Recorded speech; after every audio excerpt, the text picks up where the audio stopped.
great stories, things we shouldn't say, but we're gonna laugh about them anyway. Hey, welcome to Glicks Comedy Lounge, where the jokes go wild and the laughs get loud.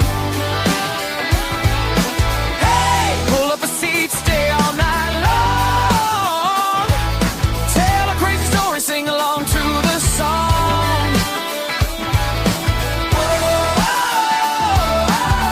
Tell us how it went down.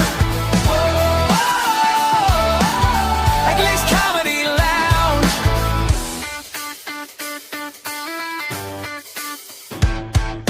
Guests on the couch with a wild tale to tell. From the road, the stage, or a barroom hell. The crowd's getting loud and the stories get strange. Every single night the chaos rearranges. No scripts here, just the truth and the laughs, and maybe a roast if you cross Glick's path. Hey, welcome to Glick's Comedy Lounge, where the jokes go wild and the laughs get loud. Hey, pull up a seat, stay all night long. Tell a crazy story, sing along to the song. Whoa.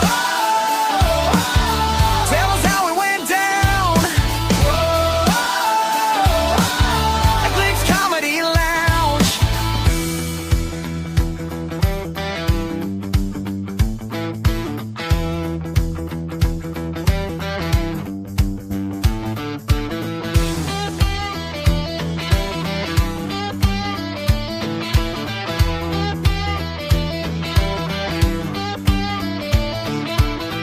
Late nights, lose minds, stories all around.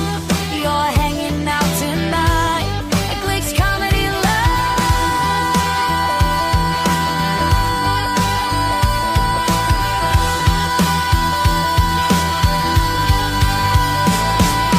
Hey, welcome to Glick's Comedy Lounge, where the jokes go wild and the laughs get loud. Hey, pull up a seat, stay all night long. Tell a crazy story, sing along to the song. Whoa.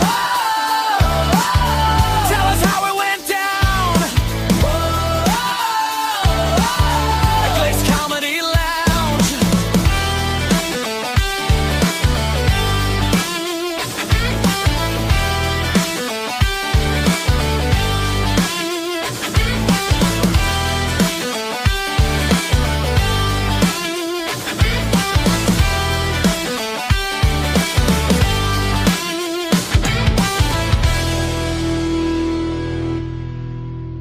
Oh, what is going on, everybody? For some reason in my head, I'm thinking it's Tuesday, and it's actually Wednesday. We've almost made it. But welcome to Glick's Comedy Lounge, right here on the Nonsensical Network. If you're not already, go ahead and check us out. Give us a follow, give us a like, give us a share. You know the drill. bio.link/Nonsensical Network. You can find us literally everywhere. All the social medias. We got the shows live 7 days a week on YouTube and Facebook. And if you don't watch them live, you can always watch the replays, but you can also listen when you're out and about. We got the audios up on wherever you listen to podcasts at. But as I said, welcome to Glick's Comedy Lounge, where we hang out with stand-up comedians. Why? Because why not? I love comedy, and it's fun to get to interact with these guys. Gentleman joining me tonight needs no introduction. He's seen it all. He's done it all. And as I learned backstage, he's probably been fired from most of it too. The one and only, a legend in the making, Mr. Bo Alexander. What's going on, brother? What's up, my man? How you doing today? You good? I'm good. I'm as good as I can be on a Wednesday. I have no idea what day it is. I have no clue. If you say it's a Wednesday, I believe you. The only reason I know what day of the week is because of the show. And even then, I forget sometimes which show I'm doing. Yeah, that happens. I'm like, what day is it? I don't know where I am. Yeah, thank God for my calendar. It reminds me what day of the week it is and what show I'm doing. So Yep, yep, uh, yep, yep. it is. Thanks for having me. Thanks for having me, bro. I appreciate you coming up, man. Taking a little bit of time out of your day, out of your schedule to come hang out with me. Just a little weenie on the internet doing some internet thing. What up, Chatters Box? To see you guys. Shout out to the Chatters Box real quick. Kayla and Daniel, and just some dude saying what's up. Um, I'm gonna jump right into it right off. And I know, and I gotta ask you this at some point because I know you got stories. But how long have you been doing the stand up comedy thing? Yeah. Around 30 years. Around 30. Wow. Yeah. Was it something that you knew you wanted to get into, or did you just kind of? I think I'm this a bullshit. I'm kind of funny. I think I could make people laugh. I'm a weirdo, and I always there's real stories about the stupidity that I used to do. Like when I was a small child, like kindergarten and first grade, I used to go out and get those. How old are you? How old are you, sir? 45. You ever, do you when you went to school? Did they have those little book things you had to buy or something? Like a book sheet or something. You order kind of books, Oh yeah, Scholastic. you'd like the Scholastic. You'd open up Yeah, and you'd go through it. yeah. Yep, they had Yeah, them. we well they did that and they had stupid joke books. And when I was like in kindergarten and first grade, I get the joke books out there. And if I didn't act a fool while getting my hair cut, they'd let me do like 5 minutes of memorized jokes. I had memorized some of the joke books, and that's how it began. But I got started by watching Evening at the Improv one night, and the girl I was dating at the time was like, I told her I was funnier than half the people I'm watching on TV, and she's like, "Put up or shut up," and I've been here ever since. Damn. Oh yeah, she called you right out. Yep, and I did it 2 weeks later. I did open mic at the Comedy Zone in Memphis, and yeah, done a bunch of stuff since then. You've done it. I mean, I was looking at your website, and there's not much that you haven't done at all. At the end of the day. Yeah, there's a lot. There's a lot. I don't try to brag about it because it's just you're always the biggest thing you got is the last thing you've done. So keep moving forward. Amen to that. But I mean, 30 years in the business, you've got experience. You not only do you have experience and knowledge, but you know, I got to ask you right out the gate because I grew up watching these guys, and I still love these guys to the day. Hmm. You were on tour with Keenan Ivory Wayans. Yeah, yeah. Um, what was that? What was that experience like? And please tell me he's a good guy because Oh, I have to say, out of he, I'm never gonna talk bad about a Wayne. Okay, at least not on camera. yeah. Um, that's a joke. That's a joke. That's a joke. I know Keenan's awesome. I love Keenan. You gotta understand. There's a certain level of comics that don't want to deal with the bullshit anymore, and I get that. Okay, so like the first night I ever worked with Keenan, it was at the Addison Improv, and they called me in because they didn't know if he was gonna be funny, because a certain other brother came through the month before and was not funny, so they called me in just in case. And so the first night we worked together, we don't even really talk before the show or anything. He's he's just he goes up. I do my set, have a great set. He does his set. And at the end of the night, we're in the green room, which was the office back then. And he's talking to me. He's not even talking to me. He got his hood up, trying not to do things. And he's like, my friend Art, who was like the DJ way back then, he was just like, "Hey man, can you send my copy of Low Down Dirty Shame? My girlfriend loves this movie. She's watched it like 30 times and all this stuff." And I'm a dick. So I was like, yeah, she had to watch that movie 30 times to get the taste of to get the taste of what was the movie? Right? What was the movie? I can't remember. It was a glimmer man out her mouth. I told Oh, him that. Yeah, and that woke him up. He pulled down his hoodie from me. He's like, oh, you think you funny? I was like, no, sir, I know I am. You should probably watch me the next night. And, and he did, and then like 2 weeks later, I ended up going on tour with him and had like a couple months of fun. no, man, that's awesome. Like I said, I grew up on them. I mean, going back to Oh, so did I. So did I. Trust me. I was Keenan Ivory Wayans when he first released that movie. "I'm gonna get you, sucker" became an instant inspiration and fan to me. And then oh less than 10 years later, I'm actually working and opening up from him and making him laugh and telling me to get the hell out of the way, get out of his room and stuff because I'm being stupid. Like yeah. Keenan's awesome. Keenan and Damon, they're awesome. You know, they're awesome comics. They're awesome people, awesome comics. Nah, that's awesome. That like I said, I mean, at the end of the day, I mean that family to have that opportunity. That family's never not been on top at the end of the day. Yeah, true. True. Like so to I was have trying.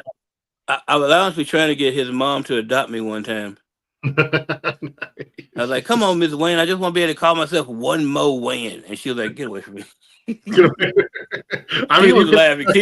She was laughing. She was like, "Get away from my mama," and just I'm like, "Okay, I'm out." I mean, you could have just snuck into the family. I mean, there's so many kids, they probably wouldn't have noticed one more. That might have been true too. That could have because Yeah. No, that's awesome. And how long had you been doing comedy at that point when you got that opportunity? Oh, like 6 years. Oh 6 years, wow. yeah. Damn. So you just right out the gate just got I'm called out. lucky. You got called out on your bullshit, and you just took off. And I pretty much. I'm a weirdo. I just I do when I go for something, I pretty much go balls to the wall on it. And comedy is fun. Plus, they give you tequila. I'm good. Let's have fun. booze, I'm in. You know, Oh well, yeah, I think it's the other thing, man. Is ultimately you see some comics that are out there, and sometimes they take themselves a little too seriously. You that's know, true. you got to have fun, and you Yeah, got to have that mindset of I, I literally just get to make people laugh for a living. yeah. And it's good for the soul at the end of the day. I mean, that's the best. I mean, not to be cliche or whatever, but they say laughter is the best medicine. Well, see, I'm a little weirder than that. I want to make everybody laugh. If I piss a bunch of people off while making other people laugh, that makes me really happy. And I always piss somebody off with something. I really do. I know you said there's no politics or religion on this show, which I'm great with. But in my Mhm. show, that does not count. We make fun of everything and everybody. I I know do not care. that's a hard rule to have with comedians, and I'm learning that. And I think it's more of a I don't care to make fun of politics and religion because Lord knows I do. It's more of I don't want to dive into a deep debate with you. I don't care. I get it. I get it. I completely understand that because some people I've been on a podcast before and they thought I was a right wing comic and I was not, and then we had to have a debate, and I'm just like, this is not what I signed up for, sir. You Yeah, are an asshole. exactly. I've Yeah. I've had a comedian that I was fighting the steering wheel with a couple not too long ago where he kept wanting to go down this road and I'm like no we're staying over here man like we're not I make your choice. understand. Yeah. Yeah, I'm not. We ain't, I don't look. We'll go wherever you want to go. I'm not driving tonight. I don't have to be anywhere. I'm just sitting around, hanging out, maybe smoke something sometime. Hell yeah, That's there all I you want. go. No, I think that's great. I mean, and that's the problem, with the world we live in. Unfortunately, it's comedy. You're going to make fun of what's going on in the news. You're Yeah, going to make fun of the politics. You're going to make fun of whatever crazy shit is happening with Catholic priest at that time or whatever church. You're going to make fun of it, but there's always going to be that one or small group of assholes who get offended. Like you yeah, came to a comedy show. What did you think was going to happen? yeah. And I don't And those are the people I want to offend personally, right there. And I'm like, oh, that bothered you? Wait till the second part of the joke. Let's go. right exactly exactly. Well, how do you deal with the hecklers? Are you I'm very mean. And in this new in this new world where people think crowd work is comedy and they want to always interject something, I will make you cry. nice? I will send you home to your parents in a wet diaper. I don't care about you. If you want to heckle me while I'm doing having fun- while I'm listen, heckle me on a late show to Friday night and see what happens. 'Cause that means I've already been drinking since the first show on Friday night, and you want to start something, and I'm trying to go. Oh, we're gonna have some fun, and you ain't gonna like any of it. Yeah, exactly. No, I've been asking comedians that because that seems to be the new craze is that crowd work, which Yeah, some guys are great at it. However, I don't want to come and watch. I don't want to come and spend the entire time watching you talk to the crowd. You Yeah, know. exactly. I get that. I don't do that. Yeah, I'll find some people to mess with in my show to have fun with. If they look awkward or something. Like I just came. Where were we last week in South Bend, Indiana, and Oh, I had the shows are fun, but it was just like this one couple up front who I asked them to do me a favor even before the show because they didn't know I was a comic and I didn't know they were going to sit up front, and it just got weird. And then because of them and messing with other people, and I made a girl with anxiety hug me because it was okay, and it just yeah, I mean, she didn't have to do it. She was like, "Okay, cool." I'm like, "All right, cool. You feel good? All right, let's make fun of people over here." yeah. That's what I mean. I have material. I'll tell anybody that I can do an hour and a half worth of material any night you want me to. But if you want me to have some fun, it's going to go slightly off the rails, and let's see who you people are. Especially if Yeah. you're interesting. If you're interesting enough for me to notice, and I'm not being mean to you, that's a great thing. If you're being trying to be mean to me, and I'm like, okay, it's time for me to kill people. It's time for me to kill people. We were at a heckler that make you want to throw them out of the Oh, chatter. I've thrown hecklers out. I have thrown a couple hecklers out. I have no problem with it. I mean, because it's very uh Birmingham Stardome. Probably 2 years ago. Was that the year we did that little white woman left? It was this whole table of people, and this one little white lady hated me. Her husband's having a blast. The rest of the table, she hated me. So she Mm. said something to me. I said something back, and she's like, "Well, I'm gonna leave." Well, I was like, "Bye, bitch." And she thought her husband was coming with her, and he just sat down like, "She'll be in the car. She'll be there. I got the keys. She can't go anywhere." And he stayed the rest of the show and left her in the car. Came and bought merchandise, bought her a shirt to like here, just to make it up. Blah, blah. I was like, ha ha! It was beautiful. It was beautiful. That is awesome, man. Oh man, that poor guy. He got it. Oh, I know he got. I know he got it. He got eaten up on the way home, but it was worth it. My favorite night. I'm gonna tell you this. I know we got moved, but my favorite All story all ever. the time in the world, man. I love hearing the stories. My favorite story ever about somebody being like that. We were in Minneapolis. There's a club there. What was the club called? Not Minneapolis. Sorry, Milwaukee. Called, and I can't remember the name of the club, but it was underneath the strip club. Uh, Shit. and one night, it was a Saturday night late show, I think. No, Saturday early show, and this whole family coming. There's like 60 of them, right? And everybody's having fun except for this one chick in the front, and she's heckling the MC, the feature act, the guest spot, and she starts with me, Mm. and that was bad because I just I'm not nice. I'm not nice. I might be nice to humans off stage, on stage. I'm not nice. And she started in on me, and I just released a torrent of horribleness to me. And she just got up. She's like, "Well, fuck you. I don't need this. I brought all these people. We gonna leave right now. Fuck you, her." And started walking up the stairs, and nobody was with her. None of them. And her mama was sitting right next to her when she was fucking with me. And Oh, when she left, the mama was like, "I told that bitch not to fuck with you. I don't know why she had to fuck with you." And and the best part of it, none of those 60 people left except for her. She had to come back down to like 30 minutes later on and sit her ass down. And that was so much fun. So much fun. yeah, I was like, yeah, she did. I will pay for your Uber if you really want to leave, bitch. I do not care about you. The other Yeah, 50 out of your party is having fun and buying merchandise. Get away from me. yeah. Don't just because you're in a yeah. I bet every time that bitch she was a bitch, he throws a shirt at her. But okay. No, man, So, no. Just because you're a miserable human being, like they paid to come see you. Sit your yeah. ass down. Shut the fuck up. Yep. Enjoy the goddamn show. Just laugh. Yeah, it's not like anybody was not fun on this show tonight. You just want to interrupt their ass, and now I'm gonna make you cry. And the best part about that whole story is the owner of the club was going to his manager, who was a girlfriend of his at the time. He was like, "We need to kick that bitch out here right now." And the manager's like, "No, give No. her, no, give her to Mo." And that's what happened. He's like, "Give her to Mo," and I was like, "Oh, okay, let's go and do this." All right. I got free reign. Now it's on. Now I know I can get at her. Yeah, they were like, "Please take care of her." I got you, boy. I got you. Yeah. Yeah.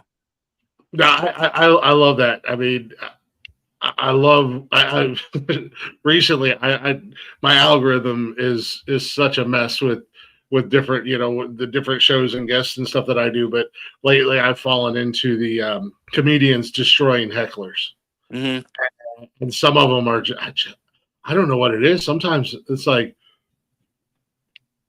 I think that's better than the comedy. Sometimes just seeing people just getting freaking Some trash. sometimes it is better than the comedy show because we go off we lose it. I mean, if it's to the point where you make us not angry, but just like, I have to deal with you for real. All Mhm. right, let's go. It's like, but once you get angry, it's a different thing. But if you really want to play, we can go for a few seconds, and I'll tear you apart. Your friends will never let you live it down. And Mhm. it's fun. It's not necessary to happen all the time. I don't want to do it every single night, but some of those nights when it happens, ooh, it's just Yeah, fun. yeah. Well, I pay good money to be an idiot. Exactly. Mhm. Exactly. Thank you. Why pay good money to be an idiot? Because I will talk about you in the next show. I really will. Yeah, I do that especially. all the time. I do that all the time. The next show, like you wouldn't believe this bitch from last night what she did, and I just go off, and that's the beginning of the story for that night. Yeah. Yeah, that's awesome. Yeah, especially if you're doing oh, excuse me, if you're doing a weekend's worth of shows, people may know that person, and if you start to kind of talk about them or bust their balls some more, they're going to be like, oh yeah, we know her. That's Brenda. She's a dumb bitch. Oh yeah. Oh It's yeah. always- Oh yeah. It happens. Yeah. Especially yeah. when you do small town America. Mhm. Because where was I? We long time ago I did a gig in Altus, Oklahoma, and I'll never go back to ever again. Haven't done it in 30, 20 something years. And I'm never going back. Hmm. And we're so wait, I can say what I need to say. I'm not gonna get beeped or anything. You can say whatever the hell you want to say. So I'm almost off stage, about to close up my show, and this woman just says, "You're a stupid N word to me." Oh shit. Yeah, and I go back and just go off for a few minutes, and she's like, "My brother's the leader of the clan here. We're gonna take care of you tonight." I'm like, "Bitch, please." Anyway, South so Park, worse for South Oklahoma. So this is the funniest part about the whole story was I was selling merch and everybody else in that bar came up about merch that night. Like, we're so sorry about her. We hate her too. We hate her. And the booker, here's the part that made me mad at first was the booker called me in a hotel room at like 1 o'clock in the morning. He was like, I heard you call somebody a cunt tonight on stage. I was like, well, yeah, I did because she called me a nigger. And okay, I'm sorry to bother you. Get some rest, Mo. I'll talk to you later on. I was like, oh, I didn't hear that part. Oh, yeah, okay. Yeah. Well, it's But funny how you did the whole story. You only got yeah, part you of did it. hear the whole story. Yeah, that's exactly. It was just so. As soon as I said what you did, he was like, "Oh, I'm so sorry. You get some rest." It was so funny to me. Yeah. That's awesome. The balls on people though. Yeah, for And, real. but again, that's at the end of the day, let's be honest, that's pretty much par for the course in Oklahoma. You Hmm. know, we're not surprised. Yeah, this day and age, man, social media might end up tagged in a comedian if a comedian talks about you. Oh Oh, yeah, that's I'll talk shit to people all the time online. I don't care. It's not like I have to be nice to them. It's just like I thought you were a good friendly comic. No, I talk about fisting midgets every now and then. No, I'm not a nice person. I mean, you're your own boss at the end of the day. I mean, Yeah, you might not be welcome back in a couple cities or a couple comedy clubs, but at the end of the day, you're your own boss. You have to answer to yourself. yep, yep. It's not like somebody's gonna go tell well Mo Alexander said this and this and this to me. What the fuck I'll did you tell them. say? I'll tell them in my shows. Like, if you're offended by that, tell the management because they already know who they booked and I've already been booked back. So you're not going to get much from them. Yeah, that's the other thing. Like they already know. They know what they're getting when they book you. It's not like they just go, "Oh, this guy's a comedian. We don't know anything about him. Let's Yeah, book." You know? let's give him a children's show.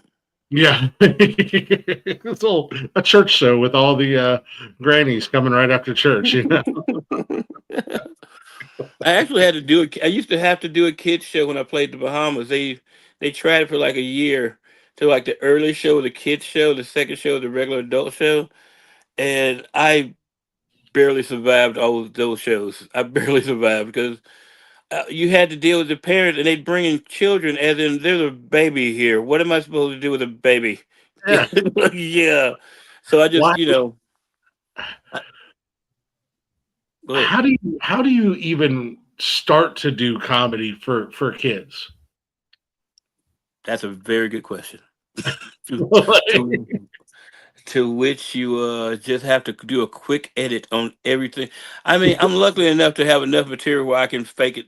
There's enough old stuff I still have that I can bring out when I was a friendlier comic and can, talk about how SpongeBob SquarePants teaches cannibalism and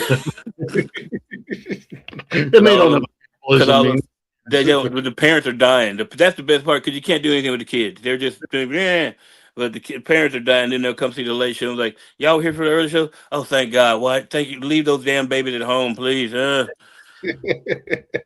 this supposed to be a swingers resort? What are you people doing? All right, never mind. Like you bringing your kids here. Yeah, yeah, yeah. Yeah, People are I'm real. wondering. Yeah, I like how you said in my younger days when you were nicer, back when you were Yeah. green and didn't really know any better. Now you're Oh yeah, my first album. If anybody has that copy, which they better not have, I was a clean comic back then. And then as I progressed over the years and began to drink and hate people, I was like, oh yeah, this is who I really am. Yeah, let me just do this. And you know, I tell people at least 4 or 5 times a day that I'm just old and I'm grumpy now. So, I used to be I mean, I'm a friendly guy, but I used to be much friendlier, 20 years ago. Now I'm old and I'm grumpy and I've seen it all and I've been through it all and I just don't have time for anything anymore. yeah, exactly, exactly. I mean, I really have a problem with actually setting a human being on fire. I really have no problem with that. Some of them need it. Let's be honest. I mean, Exactly, exactly. I uh, mean, yeah, I love it. And the crazy thing about, we're talking about the hecklers and the crazy people. It's cool to see a comedian that is quick to react because sometimes you see some of the younger comedians or even comedians that have been doing it for a while, they're so easy to get thrown off their game. yeah, And then they're just in a tailspin and they still got another 30 minutes or whatever. But I think that speaks volumes for a comedian that can deal with the situation, properly deal with the situation, make everybody else in the room laugh outside of the one or two assholes, but then turn around and go right back into their set and continue to have a good time for the rest of the night and not be completely thrown off and just kind of you can tell yeah. it kills a room, That's to be why able. I tell young comics don't try to do crowd work. It's not your thing yet. Just write your jokes. The crowd work will come as you work on the road for 5 or 6 years, and you'll learn how to jump in and out of your stuff, and jump in and out, and come back, karate chop somebody in the neck, get back into your material. It's a muscle you have to learn to work, and so many young comics don't know that, and they just immediately attack them and like, yeah, that wasn't funny what you said. That was just mean. You can be mean and funny and mean, but when you just straight mean, that's gonna not look good. Yeah, you're just an asshole at that time. Yeah, And then, yeah, yeah. uh yeah, yeah, you gotta learn the difference real quick and in a hurry. Yeah. Uh, as far as your comedy goes, uh, you know, 30 years in the business, I'm sure it's changed up over time. Hmm. Uh, you know, are you more of the storyteller, or are you like jokes? Do the one It's liners, it's comment. it's it's both inside of each other. There's jokes, there's jokes. Both of them intertwine. If I'm doing my job right that night, they're all intertwining for Right. inside out each other because that's the way life is. They all intertwine at some point. My comedy is like a very my comedy is a very shallow version of the Dark Tower by Stephen King. So, yeah. With Nice. pretty much that many references. You got to go back and know. Oh, he said that in that book. Okay, now I understand what Mo's talking about. Yeah. Gotcha. You gotta be following Mo for a long time. Oh, see, seriously, there are some jokes like that that I'll just there are some things like that. It's just like, oh, he brought that back at. Oh, now, oh, you bastard. Yeah, that's what. Hey, sometimes you gotta dive into the archive and you gotta Oh bring yeah. some of those gold. Yeah, I've been talking about. I brought this story back last week. I don't even know how it came out of my mouth, but I just started talking about the time I almost accidentally killed myself while taking acid because I don't do acid, and I took acid and I was doing there was a sexual escapade going on. I forgot how to take off a shirt and almost strangled myself to death. And that's a true story. It's a true story, but there's jokes inside the story. But it's a true, absolutely true story. It Oh my happened god. during it happened during COVID because I didn't do acid, but we had acid and I was bored, so I said, "Fuck it, let's do acid." Fuck it. Never doing that again. As the kids say, YOLO. You Yeah, know? yeah. The worst part about it, dude, I was awake and annoyed for another 12 hours. Oh shit. Just annoyed. Just aggravated. Just mad. I'm like, I can't believe I almost killed myself doing a blowjob. This is ridiculous. She can't. Just mad. It wasn't even turned on anymore. Just mad about it for 12 hours. Just awake. Just- I don't even do acid. What a waste of an acid trip. Almost died. So mad at myself.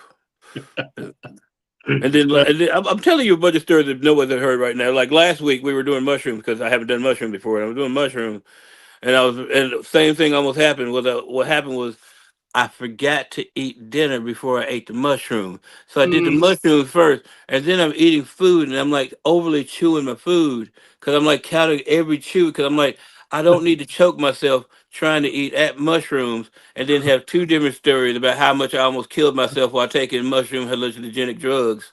And yeah, my life is stupid. you know, maybe drugs aren't for you. No, no, the drug. Well, I'm mad about the whole thing from the '80s because I was a kid in the '80s, or preteen and teen in the '80s and stuff, and I'm just like, you know what? They used to tell us not to do drugs at Nancy Reagan. Don't do drugs, and for the longest time, I listened to them like they were actually caring about a human being in a society, and I didn't do drugs. And I started doing some drugs, nothing like cocaine because that just makes your hair hurt.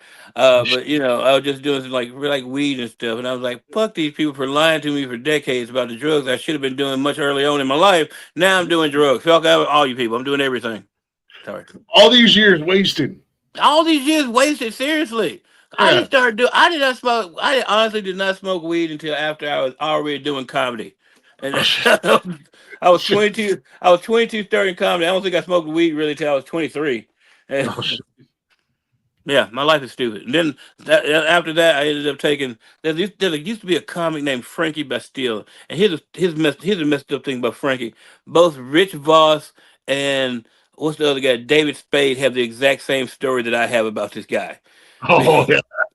I was like, holy shit! I was talking to Richard, like, you knew, yeah, he was so the dude would come into town. He was I don't want to besmirch the guy, but he was a heroin addict. He was an addict. I don't want to say heroin. He was an addict, and he'd Mhm. come into town, and he'd be like, just gone out of his head, right? You'd be like, this is him right before stage, and then Oh, he'd shit. call his name on stage, and he'd do the most fire 45 minutes ever you could imagine.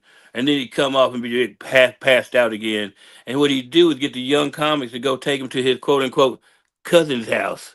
And in Mhm. the So the first, yeah. So he asked me to take him to his quote unquote cousin's house. This part of Memphis. I'm like, there are no white people in this area. You do not have family here, sir. What are you lying to me about? And I take him to this place. Ends up starting yelling at somebody. Goes in somebody's house. That's how crazy it was. He went to somebody else's house at like 1 o'clock in the morning in Memphis, yelling at folks, and knowing no other white people around for like 4 miles. I'm like, you gonna get killed, and I'm gonna have to tell everybody about it. But he goes in, comes back out, start yelling bullshit. I'm driving him back to the comedy condo here in Memphis, and then he pulls out a crack pipe and a crack pipe and starts smoking crack in my car. I'm like, this is my mama's car. Don't be smoking crack in my mama's car. What are you doing? He's like, "Oh, I'm sorry. Did you want some?" I'm like, "No, I don't want no crack. Get away from me. I gotta take this car home now. My mama got to teach school in 4 hours. I gotta spray down the car for a crack smell. What the hell?" Hey, at least he had manners and he offered, you know. After I bitched, what a Almost get you killed going to his cousin's house. yeah, dude. It was. I mean, I was locking my doors. I'm like, "Oh hell no! Get me the I'm not getting out of this was before the wire even came out, and I knew better. I'm like, oh hell no, get me out of here. Yeah, not today, Satan. Not today. Mm-mm, mm-mm. See, this is what I love. I love the stories because I know you guys that have been in the, been doing this for so long. I Oh love yeah, the stories from the road because those are just classic, and those are like they're almost anybody else tells the story, you're gonna go, yeah, no, that didn't happen. But a yeah. comedian you're gonna know. Like, you guys get yourselves into some of the most jacked up, crazy situations. See, here's the thing right now. Like I've been in the business long enough to let you know, like my stories aren't even interesting. It's the guys who came way before us. I was at the Borgata at Atlantic City one night, and these other comics were there. I guess I will name names because they're one of them still alive. The other one, but do you remember a comic named Angel Salazar? Oh yeah, Check it out, dude. yeah, He was awesome human being, awesome human being. But I'm sitting there with him, another comic named Max Giuselli, another guy named Mark Lund, a bunch of comics were just sitting there and they're just telling me stories. And he was like, "Hey man, they're talking about days from the comedy store when all the cocaine was available." And he was like, "Yeah, you remember that night we were doing coke with Richard, and he stopped doing cocaine to go watch Jim Carrey." And I was like, "What the fuck words did you just say to me? You were doing cocaine with Pryor, and he stopped doing cocaine to go watch Jim Carrey. From what in the hell?" Mo, tell yeah, us the story. No, I have nothing compared to that. Nothing at all. I will shut up and know my place tonight. You continue on with your stories. 'Cause those, yeah. yeah, I because got nothing. I don't have anything compared to, but what I see now is most of the comics don't even have the up and coming comics don't have stories like that because they're too damn healthy. And it's like I was drinking my vegan soda. I'm like, go kill yourself now. Get away from me. You will Yeah, never bring joy to the public. yeah. Which We live in a different world, man. I know, and I don't understand how they're doing. That's what. Never mind. I'm not gonna say that. But yes, we are living in a different world. And I don't understand it. I don't understand the. Well, I guess I do kind of understand. They went from really fun drugs to Adderall and Ritalin because they're all fucking okay. Go ahead. Yeah, Sorry. No, exactly. someone asked a question about a dead room. What do you mean a dead room? Ever had Betty said, did you ever have just a dead room? All the time. That's Friday. That's Saturday night late show across the country. A dead room.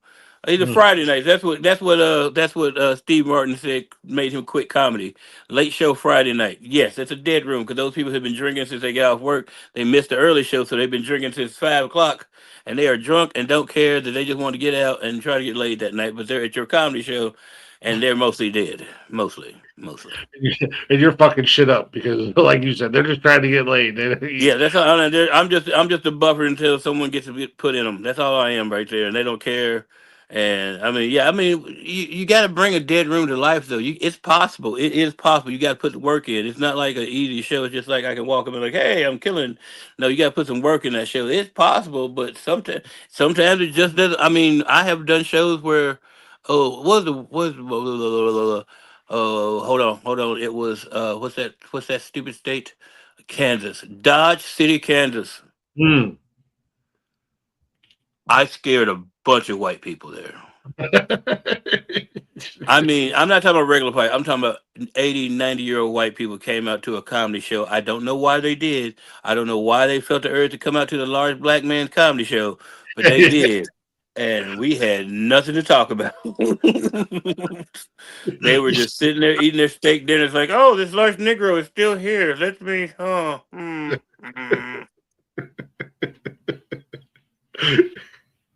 Nothing in common. They could not relate. Nothing. Nothing. I was like, this is the weirdest show I've ever done. No. Yeah. Mm-mm. Just bad. Yeah. That was a very bad booking. I don't know who said, hey, 80-year-olds, come see Mo Alexander.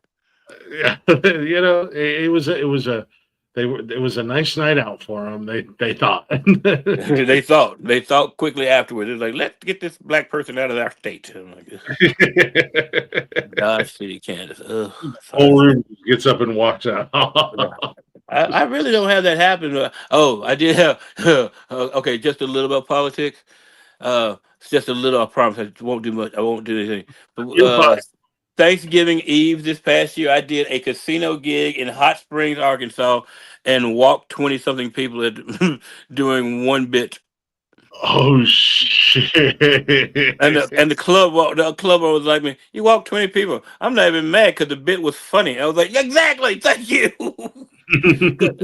Because there was this elderly gentleman in the crowd who had a MAGA hat on. He looked like he was like 85 again. And I was just like, and this was right after the whole Epstein thing had just busted open a little bit more about Trump and everything. And I was just like, yeah, you really just, still wearing that MAGA hat, just like you're like, hey, yep, I'm not gonna have to keep those kids another damn day. And he laughed. His table laughed. Those other 20 people who had nothing to do with him got up and walked away. I was like, bye. Split Bye. tens. Split tens.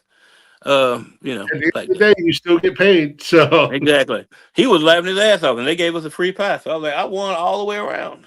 yeah, that's the thing, man. If they walk out, they walk out. You're Yeah. still getting the same. I'm not for everybody. If you want just me to say what you expect a comic to say, they'll bring some dude with a puppet in a couple of weeks. Just you want to come to my show, know it's going to be ridiculous, and we're going to say horrible things. We're going to make fun of people you should make fun of, and not make fun of people you shouldn't make fun of. So, That sounds like a Saturday night around here on the network. I Our Saturday night is completely off. I had to come and hang out on a Saturday one night. Yeah, man, we are completely off the rails. Well, I'm the instigator of most things, but yeah, it's a Saturday nights. That's what we do. I drop the link and we let our lovely fan base join us, and I just stir the pot and we say things we shouldn't. I'm surprised we haven't been canceled yet, but no, I love that. I love that with that no rules mentality. Like, I'm gonna say some shit. Be prepared. Yeah. Yeah, it might not always be poignant. It might not be something you want to agree with, but you will laugh about it and regret it later on. But who cares? Have fun. Yeah, you're not going to tell your friends about it, but it was fun. That's one of my favorite things when people come to a show on a Friday night and then they bring friends on a Saturday night. Like, you guys see what you did last night. I'm like, oh, I'm not gonna do that tonight because that was last night. That show's different than this one. We don't know what's gonna happen now. Is that well, I mean, 30 years in the business, I'm sure you got more material than you know what to do with it at that time. I have literally forgotten 2 albums worth of material in my day. I was supposed to, before I got sick 10 years ago, I was in the hospital and had to go be in the hospital for like 77 days in Bull. I've seen that. Yeah, it's real. I had an album that I was supposed to record that in May, and I forgot that whole album, and it was called Crazy Vaginas Are Magical. Had the artwork done and everything. I was like flying out of a vagina on a Pegasus horse and everything. It was ridiculous. Lost that whole album. Lost that whole album. I was gonna say, probably at this point you've damn near forgotten more than you've written. But seriously, it's true. That's seriously, because sometimes my partner would say something and she was like, "Well, how'd you done that bit?" I was like, "I forgot I wrote that." Oh, yeah. Okay, let's bring that back. Yeah, right. No, so if you're featuring or headlining for a weekend at the same I just completely derailed. How high are you? Yeah, not at all. I don't even do drugs, and I have no intentions on trying them. Especially now, after hearing your 2 horror stories of almost. How did Glick go out? Well, he did acid, and he strangled himself with his own shirt. It's so true, man, because I had lifted up the shirt this way, and then something happened, and I forgot that I take it off the front of the shirt, and then I went around the back of my shirt to get the take it off that way, and it just like. You almost lynched yourself, man. I did almost. No,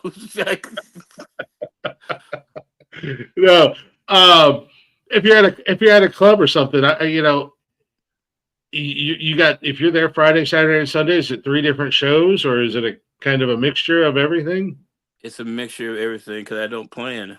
I honestly don't. I'm at the point now where I don't plan. I know that a couple things I need to hit every night. Other than that, 2 or 3 weeks ago, we were in Colorado Springs, and every show started different.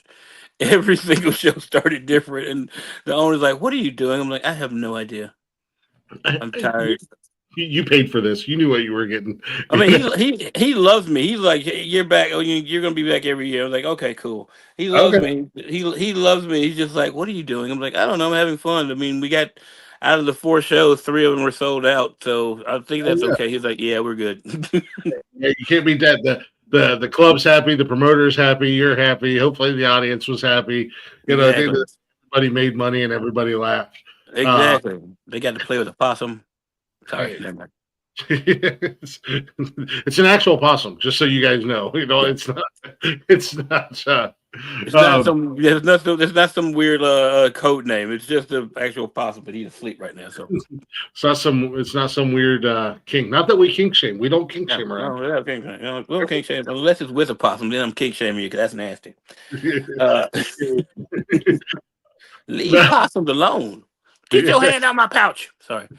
Uh, No, I love that you said that you don't prepare, and you just kind of go out there because that's my mindset. Like, if I'm thinking of it, like I do a little bit of homework, just enough to be dangerous on my guest, but I'm here to learn about you as well. I'm here to get to know you as well, just as much as the audience. I know enough.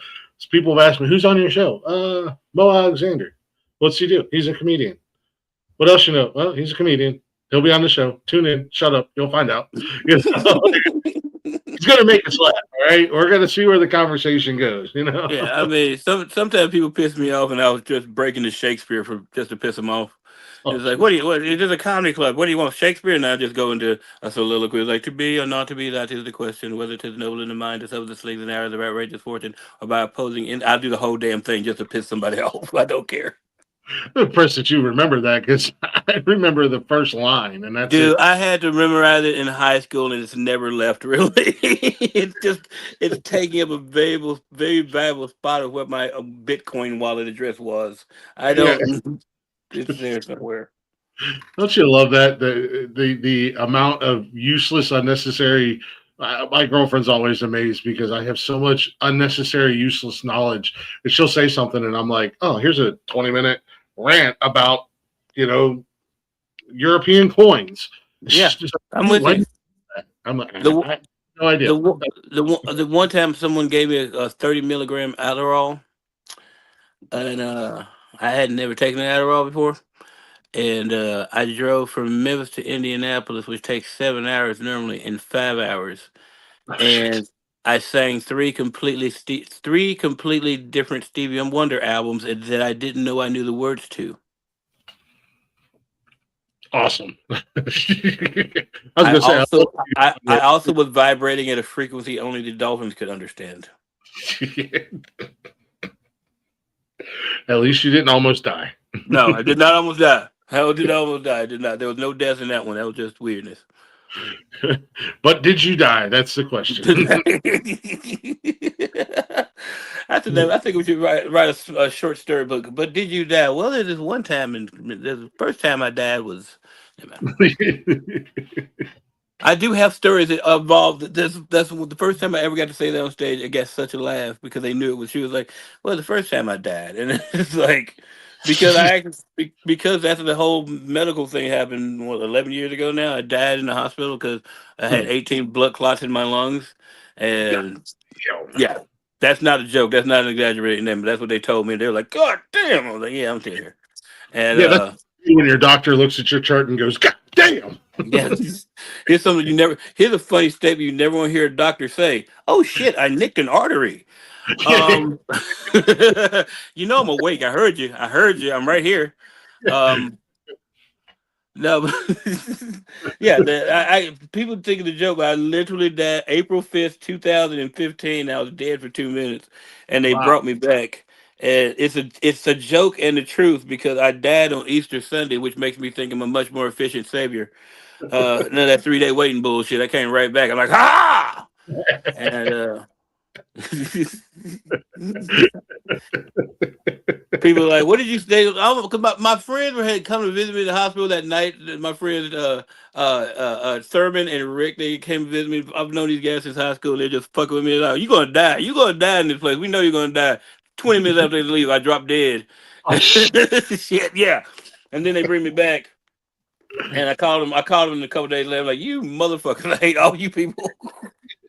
You motherfuckers killed Yeah, me. you motherfuckers and your funniness killed me for 2 minutes. Yeah. Every time you wanted something or needed a favor, you sons of bitches killed me. You remember that time you killed me? That's pretty much it. I was like, Rick, you remember when you killed me that one time? Could you come over here and hold a possum? Uh,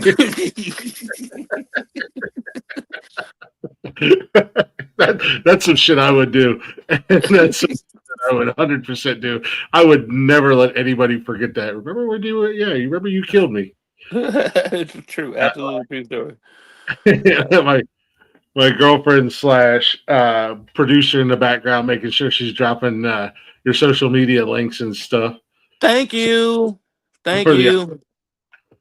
she Really, said go she ahead. was looking she was on your Instagram page and she's like, "Ooh, he's got a link tree. He's got everything right here. It makes Yep. my job easy." And I'm like, "Oh yeah, Yay! I'm glad I can make your job easier. Thank you. yeah, Yay. make life easier." My man's been dead. All right, cut him a break. So the worst part about this, the worst part about the whole dying thing, dropping dead once or twice, maybe three times. There's one they're not going. There's one time in the hospital no one counts, but I have this scar on my head. So uh, they had to take me back to surgery at one point because he really did say, "Oh shit, I nicked an artery." Oh, Because when they, that's not a joke. That's not a joke. And they're like, "Oh, it's gonna be fine. We're gonna take it. It'll take about 30 minutes. You can be gone. It'll be gone. All this stuff." And so that happened on Wednesday night. I wake up the Friday afterwards. I'm in a coma. I woke up from a 2 day coma. And wow. for the people, yeah, I had gone into this. Okay, so I'm gonna tell you this part of the story first, and then I'll tell you what I found later on. So I wake up from. I mean, I'm awake in this coma. I've been intubated. My hands are tied down on the bed where I can't pull my shit out. And I had heard my brother yelling at the nurses the day before. So, but you can hear people in a coma. You really can. You really can. I was in and out, and I heard him like yell, "Tell him the numbers. He can hear you." And she was like, "He can't hear me." And I was like, "Bitch, I can't hear you," because I really could. So I wake up in the ICU still, and I got all this stuff on me with innovation. And it's my mom, my aunt Jackie, my one of my close friends Jane Hayes, and my cousin Barbara Ann. And no one knows I'm awake for like 10 minutes, and because I can't move or say anything, I'm just like, I'm just looking around like this is some bullshit. What's going on? And finally, Jane realizes I'm awake, and my aunt Jackie gets in my face like right here. She's like this close to me. I can't say anything. My hands are tied, and she's like, "I'm so happy you're awake. I'm really happy you're alive." And then she backs up. And she's like, "How do you like my Michael Jackson shirt?" And I'm like, "What is this bitch talking about?" And she's like, "Yeah, he died on propofol, and you're on it right now." And I'm just like, I'm gagging, making noises like he wants to say something. Get a pen and a paper. I'm like, yes, bitch, what is wrong with your ass? Telling me that. To this day, she does not understand why that is fucking hilarious. To this day, she does not understand why that is so funny to me. And Jackie's a mess. Yeah, she is a mess. She is a mess. She don't understand. You don't understand. My whole family is come. I come from a family of messes. My aunt Jackie, I love her to death. She's 70 years old. Teaches pole dancing classes. She once got mad and threw. She lives in Michigan. She once got mad because somebody cut her off, and she went. She picked up what's it called? What's it called?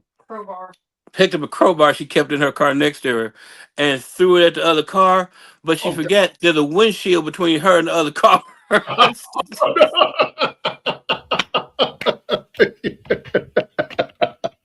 She called and told me that. I'm like, I don't need to talk to you right now. I gotta stop laughing. My whole family, I love her to death. One time I was doing a show in Detroit, and she had come to see the show. She hadn't seen the show before when she came to the show. And as I'm out selling merchandise in front, I just hear this voice. "Hey y'all, thank y'all for coming to see my nephew. I really hope y'all had fun." I'm like, "How did this bitch get on the microphone? What is going on?" She had walked on stage and started talking on the microphone, thanking people to be in my show. I'm like, "What in the hell is going on?" Oh, Aunt Jackie sounds like somebody you should take on the road, man. She sounds Yeah, awesome. no, no. Love her to death, but no, no. Mm-mm. Minus the in-car crowbar throwing, but She's a special kind of woman. She has two cell phones at one time. She has two cell phones, one for her friends and family, and one for any kind of credit card that she might have. And she fucked up one time and forwarded them to each other, so nobody was calling her.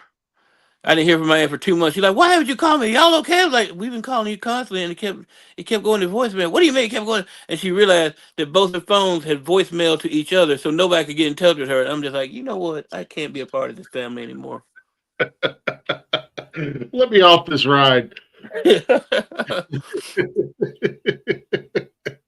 I love messed up family. Yeah, yeah, It yeah, makes me feel like I'm not weird, or yeah, yeah. Exactly, exactly. because Lord knows, my girlfriend, I tell her all the time because I'm a dad. I got 3 kids, and we fucking with each other constantly. We bust each other's balls like crazy. As My you middle should. my middle daughter, she's a bully. She bullies me every day, every chance she gets. And she's like, "You are so mean to these kids." I said, "Look, I grew up in Thunderdome. I grew Hmm. up cousins, uncles, mom. If it was a shot, they were taking it, and that's how these kids are. I mean, my middle daughter, she'll literally just come down from her room, walk through the living room, just fuck you right into the bathroom. That's all I get. That's all I get from her. Just a drive by, fuck you, or she'll hit me with something else, and just Okay, as wait. she, How old are your kids? my middle one's 17. My So, oldest okay. one, 21. My son's 13, but he's my buddy. That's my little dude. He doesn't he more wants to fight me on most days than Right. anything else. But no, my daughter, yeah, she'll hit me with just the most random shit. And my poor girlfriend, who is new into this whole world, is just like, what the hell is happening right now? It's okay, baby. It's normal. This is how we show love. I get it. That is how you show love. That's how comics. That's how you can always tell about comedians who love each other. We will talk shit about them to their face and just cry laughing for hours, What hours, songs? hours. Yeah. I mean, if we don't like you, I'm not gonna say more than 2 words. Good show. I don't know. See you later. But other than that, we will talk shit about your ass all day, just Yeah. for fun. Just for fun. It's what Just we do. That's what that's and that's one problem I have with new comics. I can't talk shit to them because they cry. they're too sensitive. They're too They sensitive. are. You got to get them a glass of warm milk and a coloring book, and give them a blankie, and tuck them into their little safe space after they get done doing the show. It's so weird. I know some very funny young comics who I love, and I'm not trying to berate them the show. They know I love them, and I know they can open for me anytime they want to. But then I meet these others, and I'm just like, oh, I'm not gonna tell you his name because he's got a little bit of a name right now, a little bit, but not important. But we were in the Bahamas, right? And there used to be a test to come back to the Bahamas if the owner liked you. We go out that first night, get drunk and shit. Hell yeah! He'd drive us back over the bridge at like sunrise, and if you made it and you didn't suck the rest of the week, you were allowed to come back. Oh, nice. And I'm a vet by this time. I've been doing it like 10, 15 years at this time, and we take this new boy out, and he comes up to us the next night. He's like, "Hey fellas, I can't go out with you guys last night. My eyes were bloodshot this afternoon." And I'm just like, you know what? I can't talk to you. Don't even just don't talk to me. I can't be Eyes around are you. bloodshot. What? He If that's the he worst. said he said that to us, and immediately the owner's like, check him off the book from next year. It's like, God, There you go. But did you die? he almost did. He almost did. I mean, the first time I made that trip, the first time I ever did that trip, and I had to pass that night. We got Mhm. to the bridge. We got to the bridge. I'm talking about. You got to understand. Richard, who owned this club, was just a Jaeger. He. Everyone knew him on the island. Everyone. So Mm. he'd walk in with this thing called a big cup, and he'd sit. It was like a 32-ounce mug, and we'd go to the first bar, and they'd fill it with lime and Myers rum, and that was the start. Plus, wait, that was the start. Except for we all did 2 Jaeger bombs. I'm like, okay, and and you can drink and drive to Bahamas. So he'd be like, all right, Mo, hold this while we drive to the next place, and he walks in, drinks that one, they fill it that one, do more of Jaeger bombs, go to the next thing. The first night that happened to me, we made it back over the bridge, and I made him pull over, and I ended up puking over the side of the bridge. And I got back in the car. He's like, "Well, you made the sunrise. I guess you can come back." I was gonna Yeah. say that in my early 20s, Jaeger bombs have ruined a lot of nights. I'm Yeah, no longer a fan. yeah. I was never a fan. I'm a tequila drinker. The only time I don't drink tequila is when I was spend 2 weeks in the Bahamas. It's like my little vacation. Yeah, no, I was always a whiskey drinker, and that Jaeger, ugh, I can't get past it. Oh, it's always been gross, but Oh man, yeah, it's gross as hell, but you know, but you don't want to be yeah, when everybody's like Jaeger bombs. You don't want to be the one guy that's like, nah, I don't really want to do a Jaeger bomb. yeah. because that guy never went back to the Bahamas. He never went back. He's like, I don't know why they don't book me down there. I thought we had to get set. No, we hated you. We hated everything about you. You sucked. Worst comic ever. You should quit. Yeah, he should. He really should. He's horrible.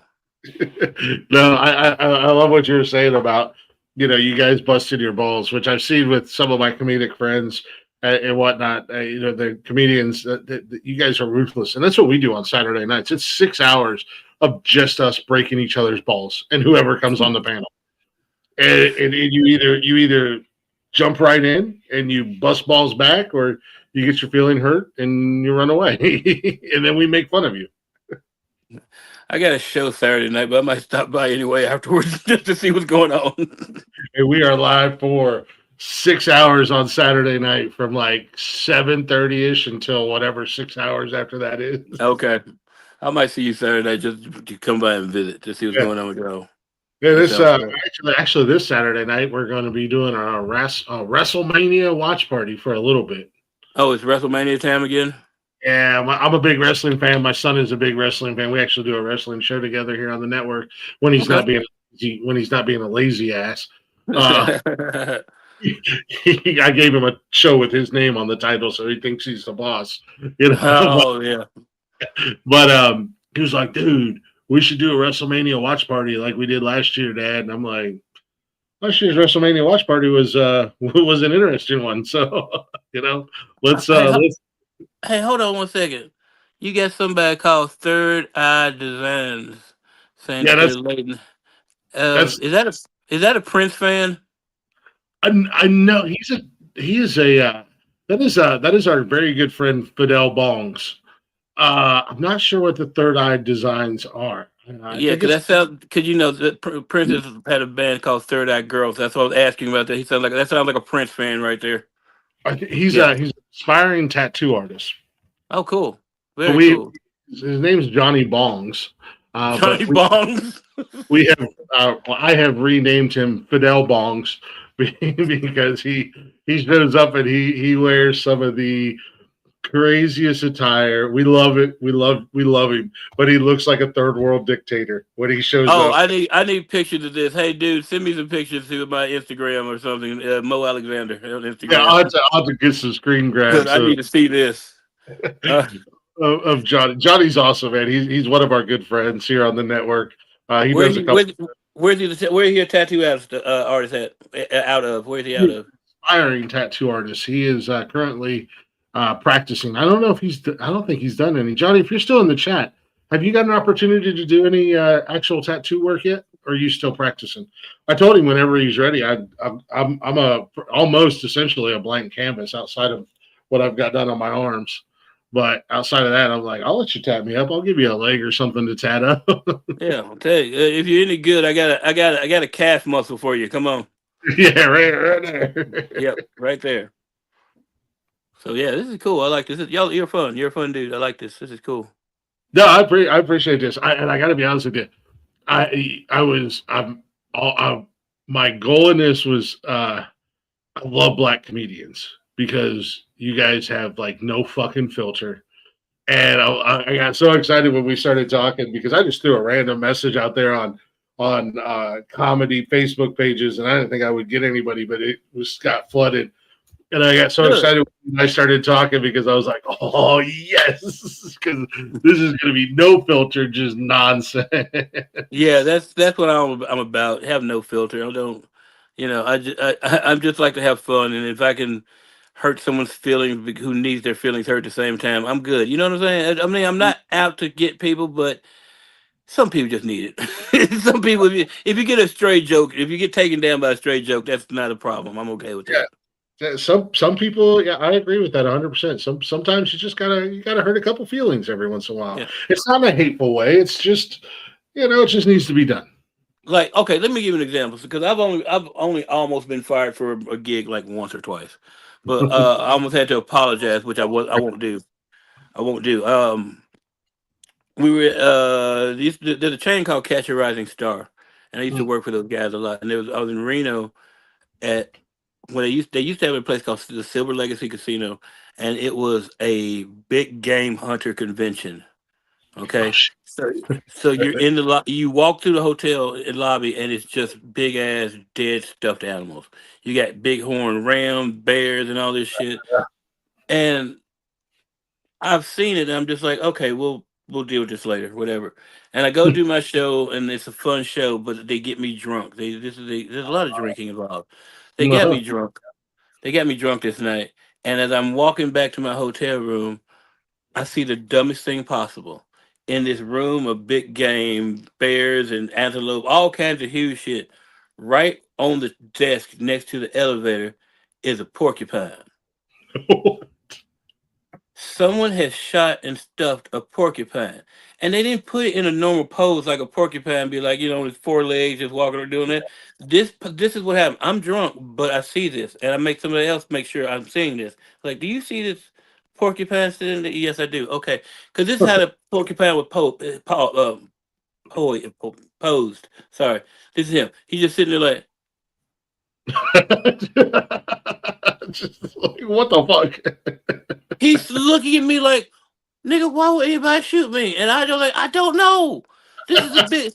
And I proceeded to have a 30-minute conversation with this porcupine on his hind legs, looking at me like, nigga, why are they shooting me? I didn't do anything. And we just talked for a while. I could feel his pain, and he understood. We talked. And then the next night, I walked up and started talking about the porcupine and the big game hunter thing. And every night it fucking kills because more and more the game hunters are coming to the show, and they're Shit. laughing about the same porcupine that I am. And I'm there from Tuesday through Sunday, and whatever.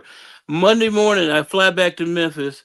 Tuesday, I get a call from the booker, and he's crying. He's literally crying. He's like, Mo, I don't know what you done did, but you might. I'm like, what happened with this porcupine? I was like, oh, and I told him the whole story, and he's crying even harder. It was on his hind legs, yes, with his hands out, like, yes. And he's like, "What the? Okay, so this is the problem. This is what happened. That's hilarious, and I'm fighting for you." But apparently, the guy who shot that porcupine is the owner of the whole kit and caboodle of the big game hunting convention, and he She is. was at your show Sunday night, and he was extraordinarily pissed. And now he's trying to make the hotel comp him for everything. And I'm like, what the fuck? He's like, look, you're not fired, you're not in trouble, but I might have to have you write an apology. I'm not apologizing for shit. You shouldn't. You shouldn't. This is the funniest thing. It was on his hind leg. He just carried. It was on his hind leg with his hands out. Like, yes, that's what it was. Okay, I'll call you back. Never heard another word about it, so I guess he took up for me.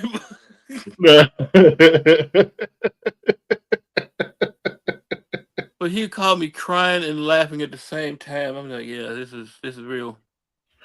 Oh, that is awesome. I mean, just the atmosphere itself. Yeah, almost sounds like you were kind of out of place, anyways. But to be able to kill every night, Because the big game hunters kept coming back to the show and bringing more of them and more of them, and they all knew about that damn porcupine, all of them, and it was just hilarious. Because someone had to have an actual thought moment, like, okay, put the bear over there, put that, but the porcupine, where can you put it? It's just sitting on a table by itself, like, just what why, the how the hell you shooting me? I'm harmless. What are you doing? hell? You got all these monsters in here, and there's poor Yeah, little old yeah.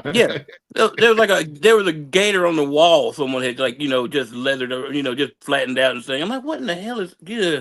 Yeah, it was a weird week. It was a weird week. I was gonna say, hearing that now, where is like some of the weirdest places that you've performed? Obviously, that sounds like it's up there. But see, that was just at a comedy. That was at a casino gig, so that wasn't even weird to me. All the game hunting stuff was weird. I'm like, this is just a weird place to put this. But okay. Um. Well, I played a couple of nudist resorts. What's up? Family one. Oh. She reminded me about the family nudist resort I played. Family nudist resort. Yeah, I played it like 2 or 3 times now. Is it two? I don't know. As a family nudist resort, I don't want to tell you where in Colorado. I'm not gonna tell you where in Colorado, but there's a family nudist resort. And the first time I did it, the pastor bought some merch from me, which I was very weirded out because the pastor was a sound dude who wanted me to come to naked church the next day with him on. I was like, I'm getting the hell out of here. But the second, I think it Naked was the first. good experience. The first time, the very first time we went. So I was under the impression there'd be no children here. Okay, none.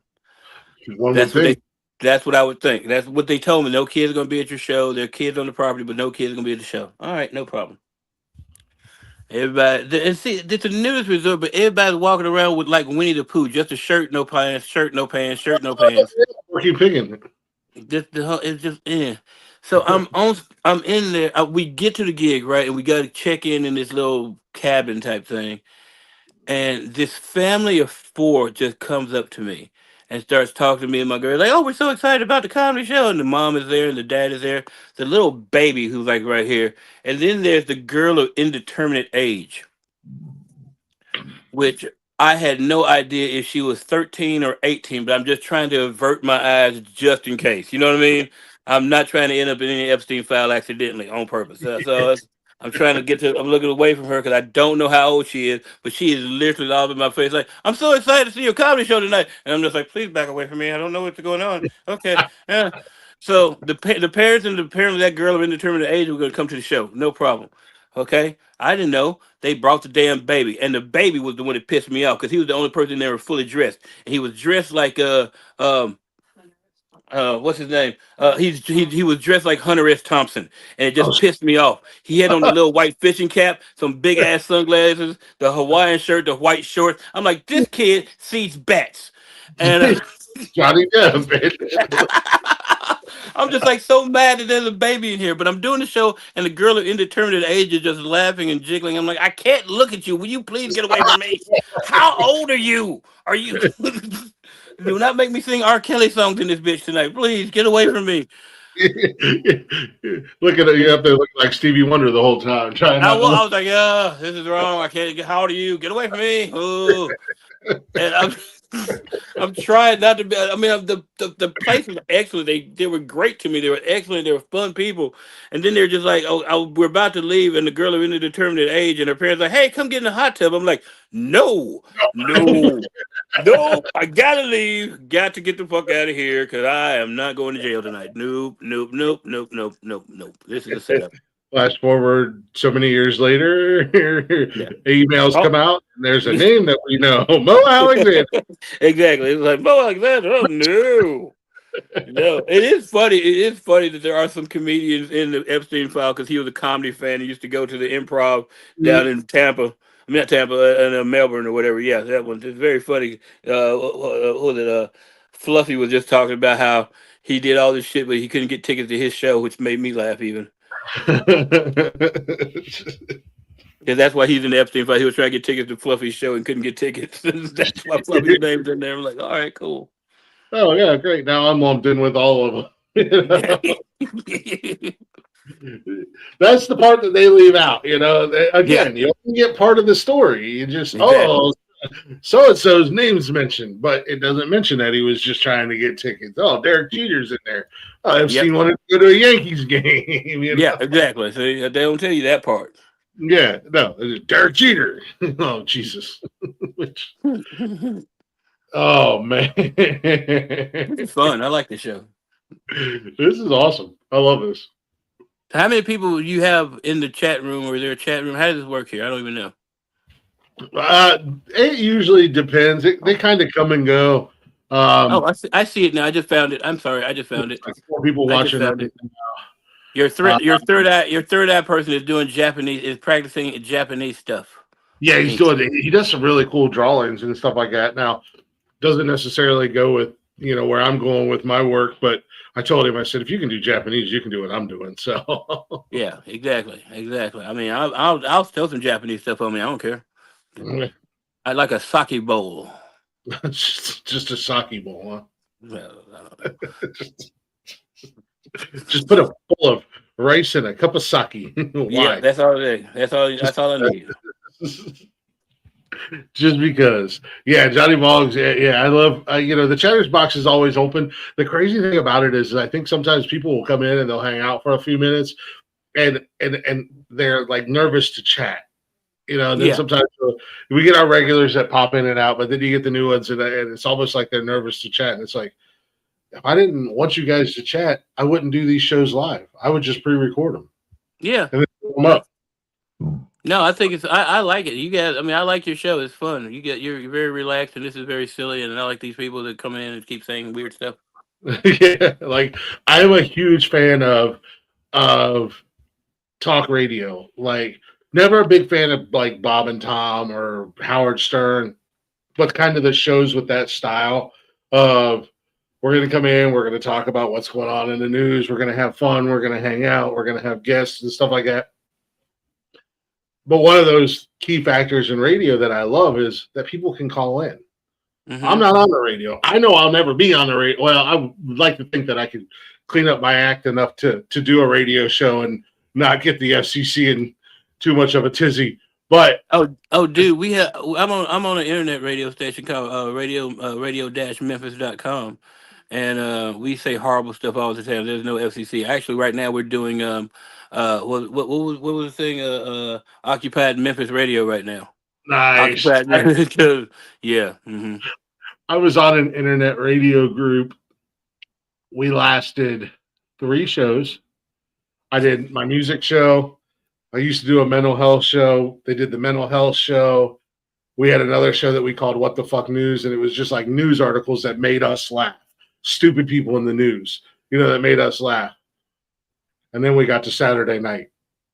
And the owner of the internet, God love him, great guy. I got no ill will towards him. I got a message from him the next morning. Glick, um, it's not really what we're going for. It doesn't really fit our style. I was like, we lasted 3 days. That's 3 days Yeah. more than we were gonna last. Exactly. I got you. I understand that. Trust me. I was like, how about you just do the other shows and don't do Saturday nights? He was like, yeah, but I'm like, I get it, dude. I'm not upset in any way, shape, or form. Because like I said, Yeah. I'm surprised that we haven't been canceled because nobody's off limits. Nothing or No. nobody's off limits. That's the way I was raised in comedy. There is no limit. There is no sacred cows. I am the offspring of Bill Hicks. I'm the offspring of Carlin Hicks, Richard Pryor. I am the offspring of all those. I know a lot of people were. I know we brought it back recently, but I know like a lot of you're not allowed to say the R word. Well, that's one of my favorite words because some people are retarded and they need to be Yeah. told. Now I get in trouble with that one still. So people get in trouble. No, you can't say the word retarded. My child is mentally handicapped. Exactly. He's mentally handicapped. He's not retarded. This Yeah, motherfucker over here is retarded. There's a huge difference. yeah, exactly. Your child has a mental problem that they're taking care of, but this motherfucker over here is retarded. Yeah. And he's not doing anything to fix it. There's nothing that there can he. There's no help for him. He will be retarded until the day he dies, and still go to retarded heaven. Do you understand me? As Ron White once said, you can't fix stupid, unfortunately. I thought that was Bill. That's Bill. Can't fix No, stupid. I think it was Ron White. Was that Bill Okay. Linville? I thought that the Linville. might It be was one thinking. of those guys. It was one of those white guys. Yeah, well, Ron's cool. I love Ron. I love Ron. I've known Ron. I met Ron when I first started doing comedy, Oh, and he tried to get me to drink scotch with him, and I was like, "I will kill your family, sir. Do not give me this bullshit again." But then, I mean, I know his whole family. I know all his family. I love him to death. I fixed his mom's computer for her. But if you don't, I don't know. Should we talk about her at all? Does she want to be? You know, the sister Shay. She wrote that book and all. Yeah, okay. Ron had a sister, mhm. a couple sisters, but Shay White is one of the best human beings on this whole planet. Love her to death. I will fight. I will fight somebody for that young woman. Love her to death. She's just a little flaming red-headed Southern Belle-esque type girl, Oh, okay. heavily tattooed. And I love her to death. And she drinks Shiner Bock. And when I see her, she occasionally runs from me because I make her drink tequila. That's And a reason to run. we had to have her carry out one night in Amarillo. That was such a fucked up night. Andy Dick's dad kept trying to get us drunk. Oh, Anyway, he was trying to call Andy, like, Andy, I'm with Mo, and Andy wouldn't pick up. Anyway, but so here's the thing with Shay. Here's the thing with Shay White. Love her to death. I would do anything she asked me to, except not make her drink tequila, and she runs away from me. But here's the problem. Here's the problem with Shay. She's tall, southern, but just bellish and wonderful until you get her drunk, and then she sounds just like Ron when she gets drunk. oh no. I was like, "Look, baby, I love you to death, but me, you could. I mean, it's not gonna. It was never even an option. But we can never fuck. Because the last thing I need you to ever say to me is, "Go ahead, Mo, eat my pussy, Mo. Go ahead."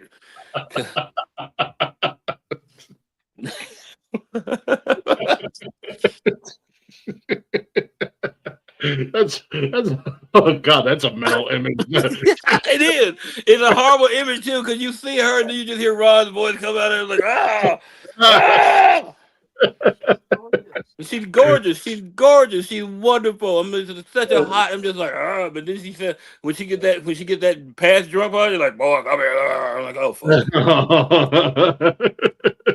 I am a big fan of Ron White. I like his comedy, but Yeah, Ron's a good dude. Ron's a great dude. Ron's a great dude. I have no bad words to say about Ron. that's I could not imagine a female version of him. You know? Mhm. Yeah, she writes. She does. She's part of his writing staff too. So yeah. That is awesome. I just love the part of that story. Andy Dick's dad was trying to get you guys drunk. It was so fucking weird. We're in Amarillo. What's the name of the bar that's no longer there? The No Dogs Allowed Saloon. It was, and the dogs really. It was called the No Dogs Allowed Saloon, but dogs really were allowed. And Andy Dick's dad and stepmom are there, and I'm just like, what? He's like, yeah, I'm Andy Dick's dad. He just pulled out his license and showed me a picture of him and Andy Dick. I'm like, what is going on here? Is this even real life? Yeah, because that same night, Ron White's mom and his two sisters, Shay and his other sister, were at the same place. They had to leave, but then Andy Dick's dad started buying me shots. And I'm like, what in the fuck is happening here? This is weird. What is going on? That is awesome. It's just, why in Amarillo? Why are you people here? What's going on? What Did do you you see the stand for the 72-ounce steak and stopped? Why are you here, Andy Dick's dad? What is going on? It's just a weird conversation starter. So I was in Amarillo. Andy Dick's dad was trying to get me drunk. Yeah, it's a weird thing to say. It's a weird thing to even know can potentially come out of your mouth, because I still don't understand that day. It was one of the weirdest. I just don't understand, Yeah. but it happened. It was very weird. I don't know where this story's going, but I'm here for it. I'm already locked in. Well, that was the night they had to carry Shay out of the building. I mean, seriously, at some point, I'm like 20 shots deep, and I'm like, I can't do many more of these. And I'm handing shots off to Chandra, I'm handing shots off to Shay, and she's finally at the point where she's drinking them voluntarily, so you know it's bad. Yeah. Oh, I'll tell you, it was just weird. It was just a weird. I learned my lesson with tequila at a very young age, and I had to try it twice just to make sure. I was 16 when I did that dance for the very first time. And outside of the random margarita here and there, I haven't been able to go back down the tequila road ever since. When I first started coming up, within the first year, I had met like Ron White and Chris Rock and all these other fun people. And Ron's over here trying to get me to teach me how to drink scotch with him. And he has like some 13-year-old, probably 13 at that time, before he made real money. This is before he made real money, okay? Yeah. And when he still had his bright red polyester suit and cowboy hat. And he's trying to get me to drink this with. I take a shot, and I'm like, I will fight your family, sir. Get this away from me. What is this? All these big comics who drank were like, all right, let me see. What are you drinking? I have no idea what I'm drinking. I'm 22 years old. I have no idea. I don't have a signature drink yet. And finally, this comic comes through named Todd Yon and has a bottle of 1800. And him and his partner come out and take me out. And we go to a friend of ours' pool. And we're at a pool at 3 o'clock in the morning drinking shots of 1800 tequila. And I'm not being sick at all. I'm like, I like this. This is my This new drink. is awesome. Yeah. This is awesome. No salt, no lime, no cold. This is wonderful. I just kick it back and I feel like this. Yes, I will drink this. And that's how my shot. That's how it became my shot now. That's my drink. I'm a tequila person. Oh, I don't remember much from that night other than waking up in a cornfield, a day and a half later. Like, what the fuck just happened? Where are you? Where are you at right now? What city are you? I'm up in Ohio. I'm up Ohio. by Columbus. Yeah, up by Okay. Columbus. Okay. A lot of these stories involve me drinking, and I'm not even an alcoholic. I don't even drink that much. My thing is always I only drink when I work, but I do work a lot. So, Yeah. like I've been home for 3 days. I haven't had a drink, but anyway, I drink when I'm not working. But like there's this place there's a comedy club on Long Island called the Brokerage, and there's certain stories I can't tell about this place right now. Can you just know that? But one night I walked in and the owner's like, Mo, we so ready. We ready. We happy you back. We had a shot for you ready already. And I walk over and it's one of those ice glasses full of 151. Whew. And I'm like, okay, hey, I don't drink 151. I'm a tequila guy. He does this little fucking Goodfellas thing and slaps his son on the side of the head, who's the bartender that night. He's like, you know, Mo, drink tequila. What the fuck? Mo, just drink that. We'll get you some shots on stage. So I'm like, I'm not telling this dude no. He's in a shiny suit. If you get one of my drift, and Yeah. yeah. So I'm not telling him no. Oh shit, my light just went out. We lost Hold Mo. on. Hold on. Sorry. Give me a second. I'm still here. No, I didn't kill it. Hold on. You got to pay them electric bills. Yeah, that does happen sometimes. Hold on. That means y'all got to book Mo on more shows so he can pay Yes, that. book me on more shows because I gotta pay for my electric to be redone professionally this time. Hold on, I don't know what's going on here. Sorry No, about you're this. no, you're good, man. I joke all the time and I tease all the time when I do these shows. There's always either on my end or my guest end. There's always some form of technical difficulty that happens, and it wouldn't be a show without it. At the end of the day, usually it's on my and my internet just randomly shuts off, and I drop off the screen, leave my poor guests there for a minute or two by themselves, and they're just like, what do I do now? Oh, this is so weird. Try one of the other. My ring light went out. That's what the problem is. My ring light went out. Yeah, it died. I don't know, and it's not coming back on. At least I think it's not. I've had Yeah. that. My camera, I'll bump my laptop and my camera will just die. And Yeah. that I'm sitting here, you can hear me and you can, and then I forget that my mic is still on and I'm motherfucking everything. Trust me, I get that. trying to get my goddamn camera back on. Hold on, sir. Let me head a little back. You're good, man. Head a little back. I'm looking. This is ridiculous. This is the first time it's ever happened to me. Put the little black bag. Yes. If you guys haven't already, while he's getting his light back on, go ahead and check Mo out on all the social medias. You can find everything at link.tree/Mo Alexander. And if you're not smart enough to do that and you're already following us on social media, just go to my post from tonight or today. I've tagged them. I make it real easy for you guys. Make sure you guys are following Mo. Check him out. He could very well be coming to a city near you. I should be. Yeah. Also, if you do me a huge favor, just if you go to my social medias, just subscribe to someplace. Have fun. Subscribe. Yeah. Especially on YouTube.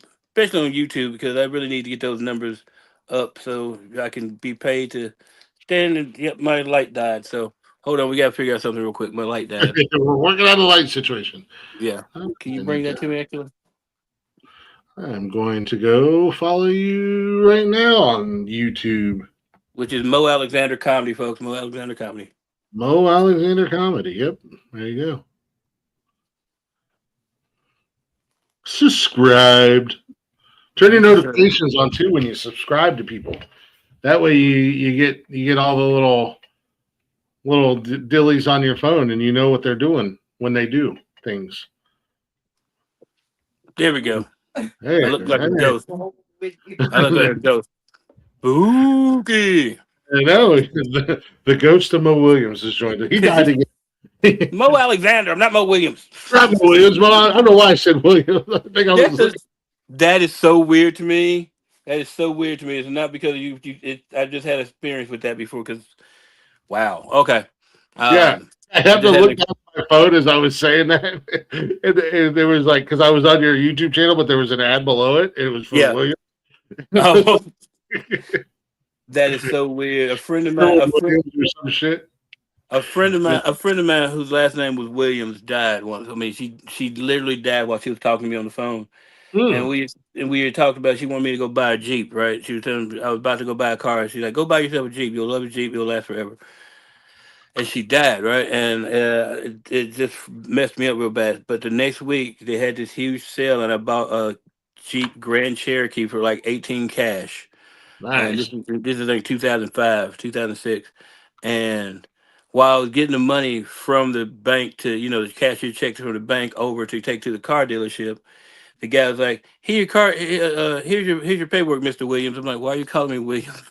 And I Oh was like, "Oh, dude," I was like, "What?" yeah. I was like, "Okay, apparently this car is the right one for me because apparently she just said get this car." So that's Yeah. I was like, "What the fuck?" And he was like, "I don't know why I called you Williams. I have no idea this says Alexander." It just freaked me out real bad. So If I that was like, wasn't a "Thank you." sign, I don't know what was. Yeah, I was like, "Thank you, Chris." And I guess you tell me about his Jeep. Okay, yeah. So yeah, that's why I just uh, freaked out a little bit. That was like, "What?" yeah, I'm on your I was talking to you and looking down and you know how they like show other videos or other Yeah. ads. Yeah, it was something Williams and something or another. I don't know now. Well, okay, that was Anyways, just that tripped was me out. weird. Sorry. Sorry, I look like a ghost right now. It was ridiculous. Wally, well, Pierce, Wally asked, who's your favorite person that you shared the stage with? Ooh, good question. Sounds like shared There's stage some with. different from different for different reasons. Harlan Williams, um, um, John Witherspoon, Keenan, of course, because I used to terrorize him nightly. Nightly, I terrorize.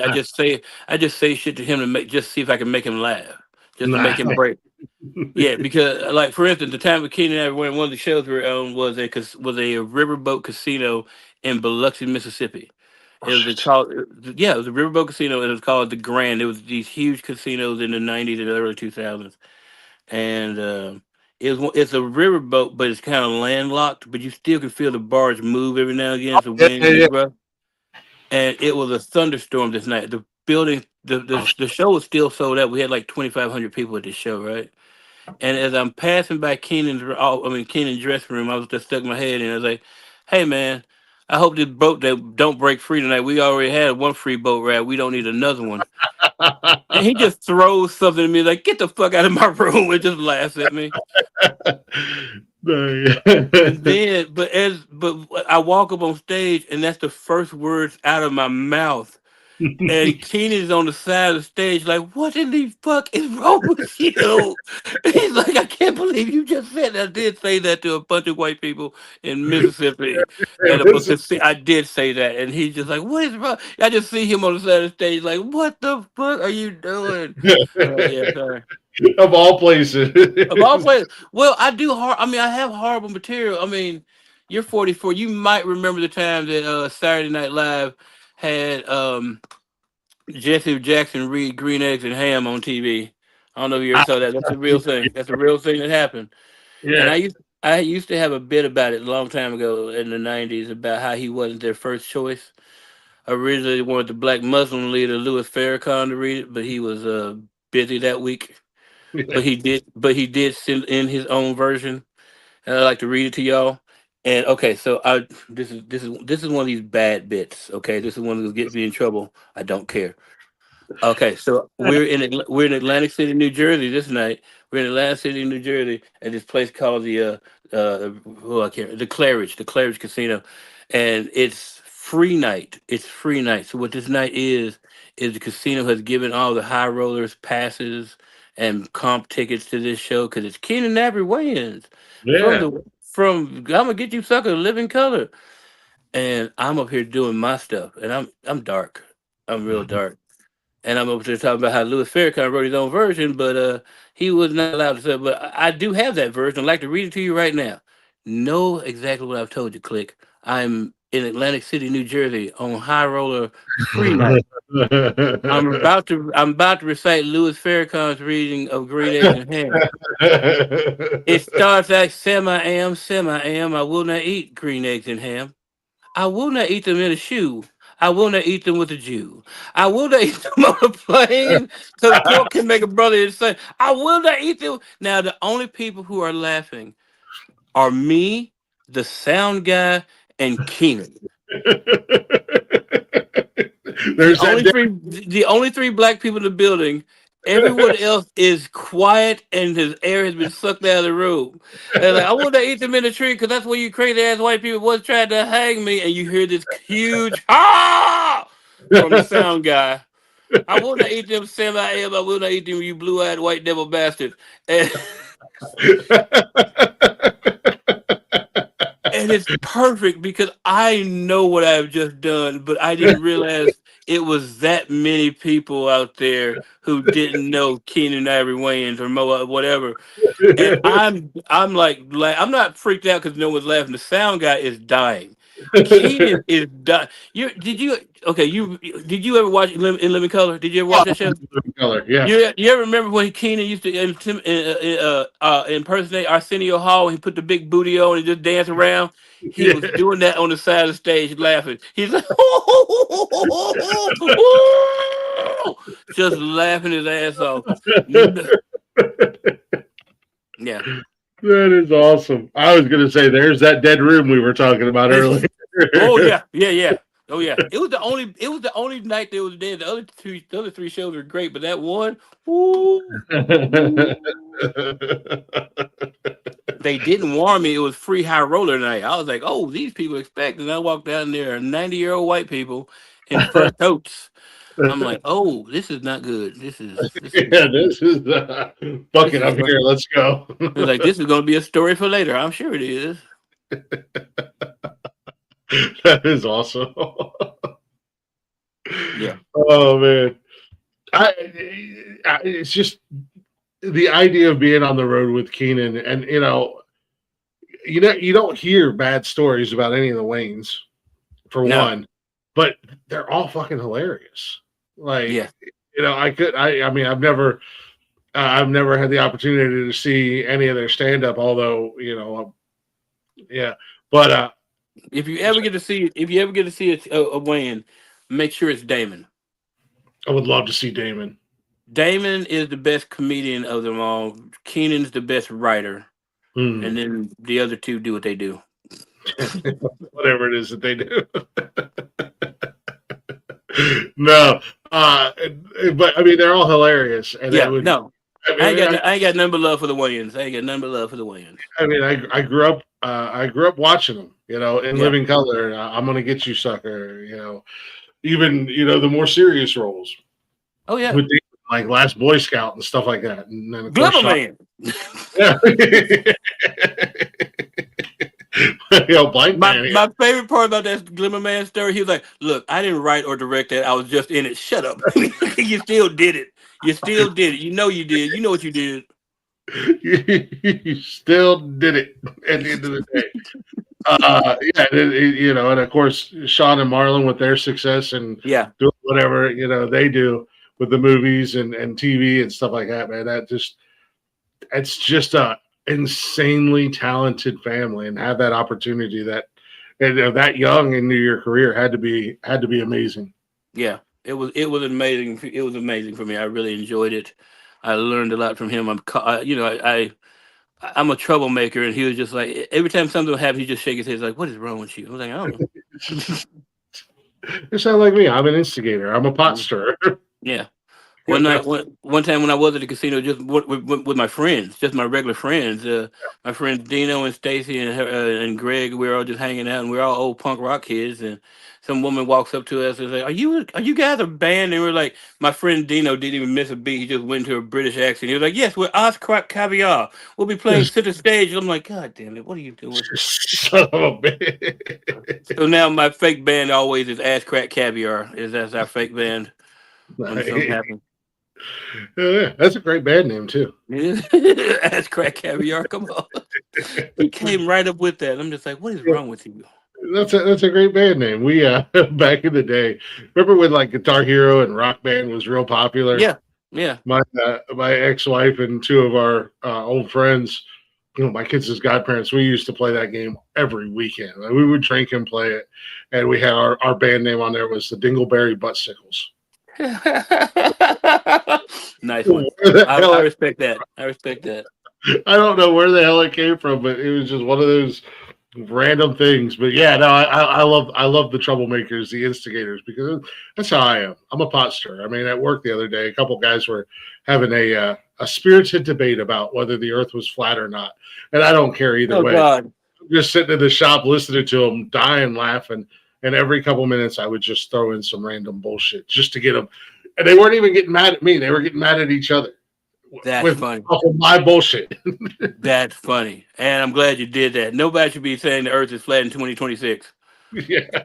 So it's just like I love doing that. And I love that mentality with people that have that same like, yeah, I'm just gonna interject where I fit in Yeah. and try to, I get yeah, that try to you have you fit the same role I do for my friends. You're that person. I get you. I get mm, you. like I said, I am the type of guy on Saturday night that will, as I've been told before, I will throw a lime grenade into the chat and then just walk away and let whatever happens happen. It's Yeah, just yeah. That the sounds fun. the orchestrator of chaos from time to time. Sounds good to me. But no, man, dude, this is great, man. I can't wait. I tell all my guests, you guys are well. I cannot wait to have you back on to hang out with you again. But I want to get into what do you got going on? What do you got coming up? Where can people find you outside of social media? Where can they come see you? I don't even know my schedule right now. I know I have to be in Elizabethtown, Kentucky on the 24th. I don't know anything past then because my ADD is acting up. Um, uh, I usually spend the entire month of July in Colorado because I live in Memphis and I don't want to melt. So I go to Colorado for the entire month of July.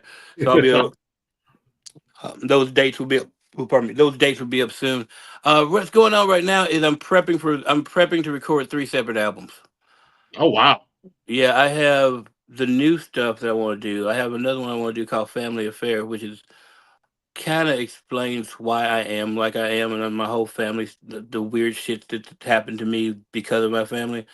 And what's the third one again? What was the third one? Chandra. She's not even listening. She got headphones on.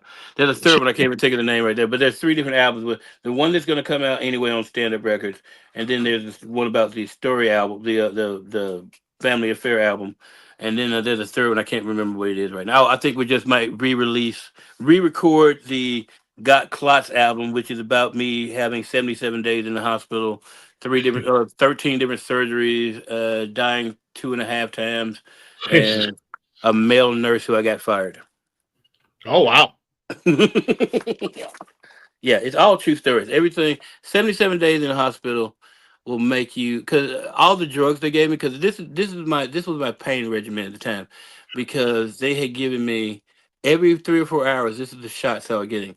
I was getting an oxycontin, an oxycodone, a shot of Dilaudid, and something else other than Benadryl. There was something else they give me four, and I'd wake up be like, "Hey, how y'all? Oh, God, thank you for making my pain go away." In fact, one of the funniest things is I need to go back. If we redo that album, I'm going to post the picture that we get when my whole nursing squad came in and gave me my last shot of Dilaudid. Oh damn! Yeah, yeah. He's like, "It's your last shot, Delighted. Let's take a picture." And I'm like, "Yeah," and stick it in my Yeah. neck. Yeah, 'cause they were shooting it directly into my neck through like a little port, and it's just like, "You motherfucker." That's quick. Yeah, yeah. It That's was. It had to be. It had to be. Yeah, it was. Yeah, at one point they came in and changed my dressing. They was like, "We can't put you in the surgery today. We got to change your dressing in here today and do it." And I was like, "I haven't had my pain meds yet. We'll double your pain meds after we get done." I'm like, "Ah!" And as I'm screaming, floating over the bed, the nurse finally walks in with, and I'm like, "Shoot me now, bitch! Shoot me now!" Yeah, Yeah.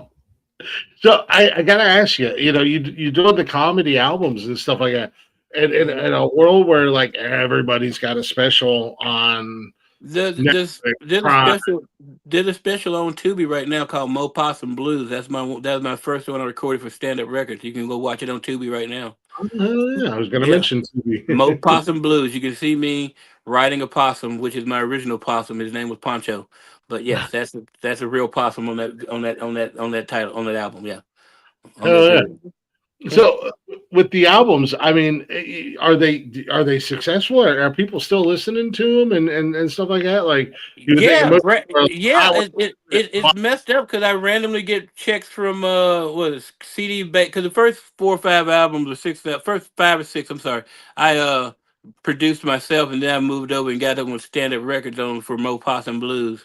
So we'll be doing the next 2 or 3 with him as well. And yeah, the old albums actually they sell because apparently I get played a lot on XM and Sirius, and I didn't know that. And oh every shit." now and then I just get a random check in my direct deposit from CD Baby and Sound Exchange. I'm like, oh, cool. Yeah, yeah. I'm that's like, that's that's that was nice. surprising. Let's do that. Yay, thank you. That's a nice little surprising check in the mail. Yeah, yeah, it is. Oh, I forgot about this. I did. I'm like, oh, that one is playing. And it's weird when you get a report on where your album is playing and stuff. And I'm like, I'm huge in Tanzania. This is ridiculous. Yeah, that's so weird. And doing this podcast and stuff, we got a thing one time from Spotify where we were like number 2 in the Dominican Republic. Yeah, what the hell? Like, what the hell? No, is it really that bad? Are they that bad off in the DR that they made us What number 2? I found out what happened with Tanzania. One of my physical therapists when I was in the hospital was from Tanzania. She went home, took my album with her, and told her cousin about me. And he's like, "Yeah, I need you to come play Tanzania. I'm gonna get you with another comic from Nigeria known as Kirk the Drunk." I'm like, "What in the hell is happening here?" What is going on right now? Yeah, I'm like, "Yeah, I have a fan base in Tanzania. I don't even know. I've never even been there, and the guy wants me to come play it." I'm like, "Okay, let's do this after this shooting stops." Yeah, yeah. Let me know when it's safe. Yeah, yeah. Let me I'm know a when big oil gas is not $17 a gallon there.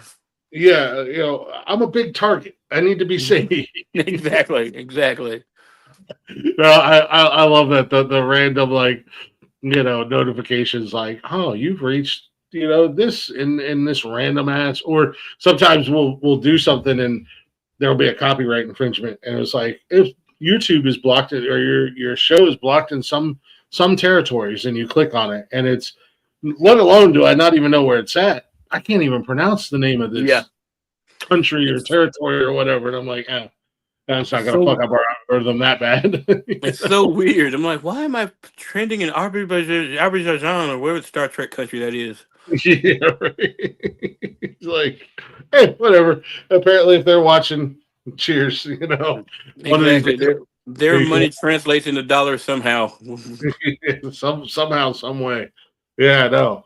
Definitely follow us on the YouTube. Help us in the algorithms. Help us get money Yeah. on YouTube. Follow Mo on YouTube. Help him get money off YouTube. Yes, please. I need money. I just started doing my own little stupid other show called This Week in Cup Chairs. Okay. Every hotel I go to usually has a cup chair somewhere, and I just give it a review. Well, that is not where my mind went, but There's no actual sex happening in front of the cup chair. I mean, well, not while I'm filming about the cup chair, but there's still a cup chair there, and I've come up with This Week in Cup Chairs. It's available. The second episode is available on my YouTube right now. It's only like a minute long. It's a quick review of the cup chair. That's all. That's awesome. That's fucking great. I say I'm so ridiculous. I love it. It's right up my alley. I'm such a child. I know Yeah, I'm very that's the type of dumb shit that would just make me laugh for no reason. Oh, I inadvertently posted the second one first. So after I get off here, the first one will go up and go laugh your ass off at the first two episodes of This Week in Cup Chair. I gotta check that out. No, that's awesome, man. I don't want to keep you too long. I do want to extend the invitation. You are welcome back anytime, dude.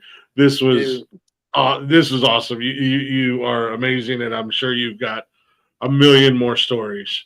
And hopefully you like I said, Saturday nights the doors are always open. The link's in the chat. All you gotta do is click it. You don't even need to invite. We just invite the entire world up. And it's like, come on in. Who cares? I have a show Saturday night, but if I get back home early enough, I will come by and drop in. Absolutely. But I would love to have you back here sometime down the road. If you ever get to anytime.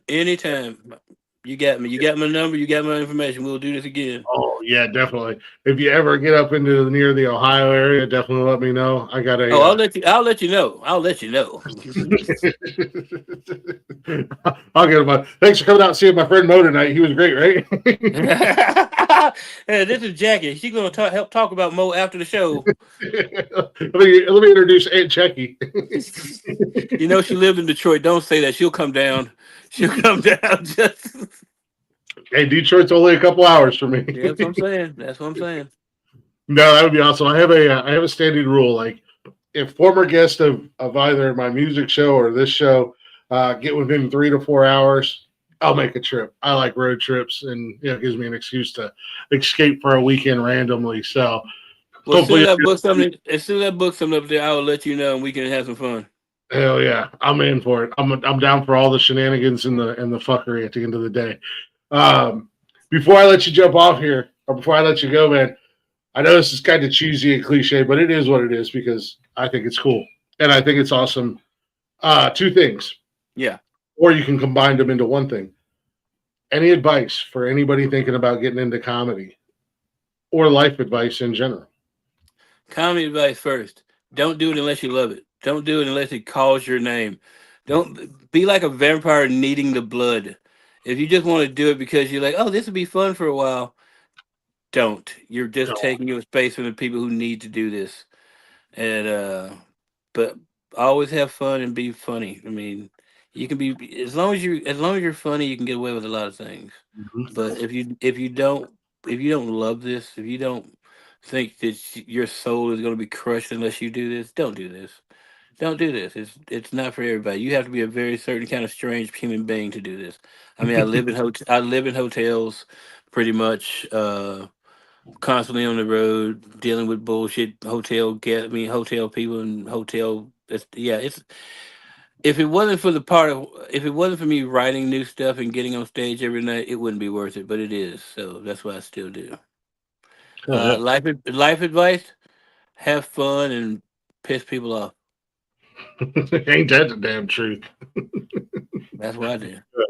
I love it, man. And this is the cool thing about it, because I'm not by no means, and I have no desire to be a comedian, but I love to get to hang out with you guys because I am a comedy fan. I always have been. I grew up. Hey! I need to ask you a question. Shoot, Who's your favorite comic? Man, there's so many of them. No, but who's the one? Who's the one? You can have a lot of people you love, but who's the one? The one. He's not an old comic, but I've always, and I know he's gotten a lot of hate through the years, or people don't like him for this and that. I love Dane Cook. Okay. I love his energy. I feel like I'm very animated, and especially when I'm telling stories, and I like that about him. He's all over the stage. If he's one of those comics that if he's got a new special out, I'm watching it. I follow the guy on TikTok for the love of God. I follow him on TikTok, and I've got to interact with him. Like, it's so weird that I like got to chat with Dane Cook on Yeah, I TikTok. get it. I get that. I get that. That's But cool. yeah, And there's a lot of comics that when I was younger growing up, I loved like Pryor and Cosby. I don't know if that's okay to say or not, but Cosby was great and whatnot. Um, but yeah, you always find new ones every day. I mean, there's new ones, but yeah, I think Dane Cook's that one guy for me. Like Christopher Titus is another one that I really love. Titus is my friend. I love Titus. Great guy. I got to meet him. Was it last year or the year before? Went and seen him for my birthday. And I like to sit up front at comedy shows. We got a great comedy club, the Funny Bone in Columbus. Yep. No, I like to sit up front, not because I want to interact with the comedian, not that I want to be a part of the show or anything like that. I just like to sit up front. Yeah. And and I wound up. I did have an interaction. His girlfriend opened up for him, and she was freaking hilarious.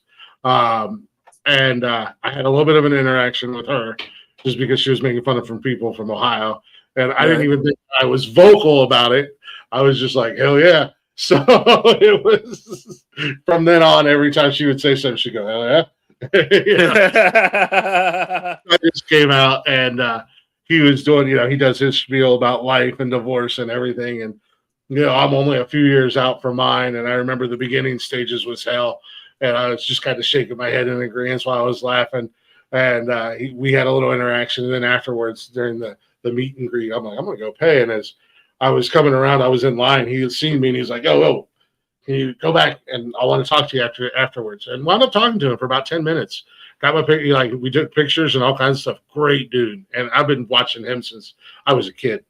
And it was just a great experience. Such a great guy and very relatable. I mean, we may not agree on politics or anything like that, but I don't give a rat's ass. I separate that from the art.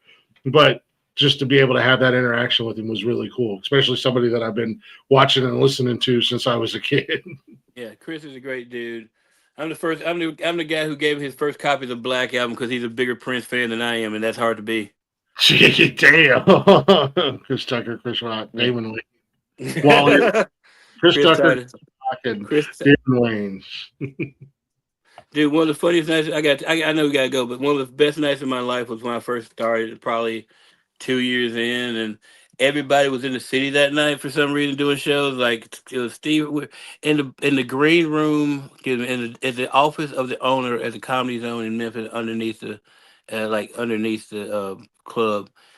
And one night it was Steve Harvey's bodyguard Boomerang, Chris Rock, Jamie Foxx, the owner, myself, and a guy named Dennis Philippi, who was like the host in Memphis, who taught me a lot of what I do now currently. Just hanging out, shooting the shit, because they were all doing different shows, and they just came over to see Steve at the end. And you have never lived until you heard a Yo Mama contest at the bottom of the Comedy Zone between these people. Oh my God. 2 o'clock in the morning, just talking shit about each other, just going off. And Steve Harvey's bodyguard was named Boomerang. He was like 7'2" and like 7'2", and wearing a peach suit, talking shit to people. Come on. You can't even fire back at that point. Yeah. Well, Boomerang started trying to talk shit on Dennis Philippi, this little white guy. And Steve's like, you don't want none of him. You don't want to do that, Boom. You don't want to do that. Like, I ain't scared of him. And it was like, you don't know Dennis. You don't know. You just leave him alone. When Steve tells you to leave somebody alone, you better listen, because he might look like a pasty little white dude, but he will eat your ass on stage and off just talking shit for days. He does not give a damn. That's awesome. Steve Harvey's another great one. That's a hell of a lineup. I want to hate Jamie Foxx so much. The guy's so talented. He can do everything. Good looking cat too. It's like, why do you get all But he's so good. Jamie Foxx is awesome. Yeah. Just and we lost him. He forgot to pay his internet bill too. No, shout out to Mo. If he pops back in while I'm still talking, awesome. If not, that's okay. I understand. Things happen. Believe me, I am the king of technical difficulties. Anybody on the network or anybody that watches the network will tell you. Shout out to Mo Alexander. What a great guest tonight. Had a lot of fun. He will definitely be back, guys. So hopefully, if you like this and you're watching the replay, or if you're watching live, just let me know what you thought, man. Like, if you want Mo back, let me know. I will 100%. Actually, I don't give a fuck if you want him back or not. I'm gonna bring him back. But it'd be cool to see you guys react and what you thought. But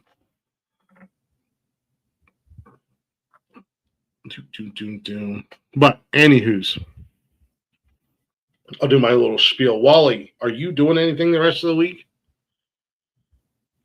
Wow, I think you're in the chat. I'm not sure. I don't know if Wally's doing anything. If he's not, well, then suck it, Wally. Saturday, while I'm waiting on Wally, Saturday, Cash's Corner will be back. We will be doing our picks and predictions. I'm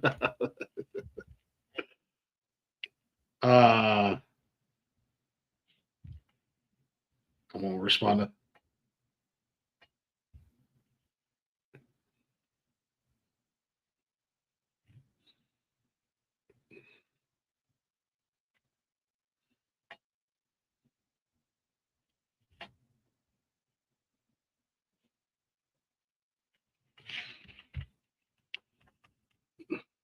Definitely bring him back. Yes, absolutely. I will.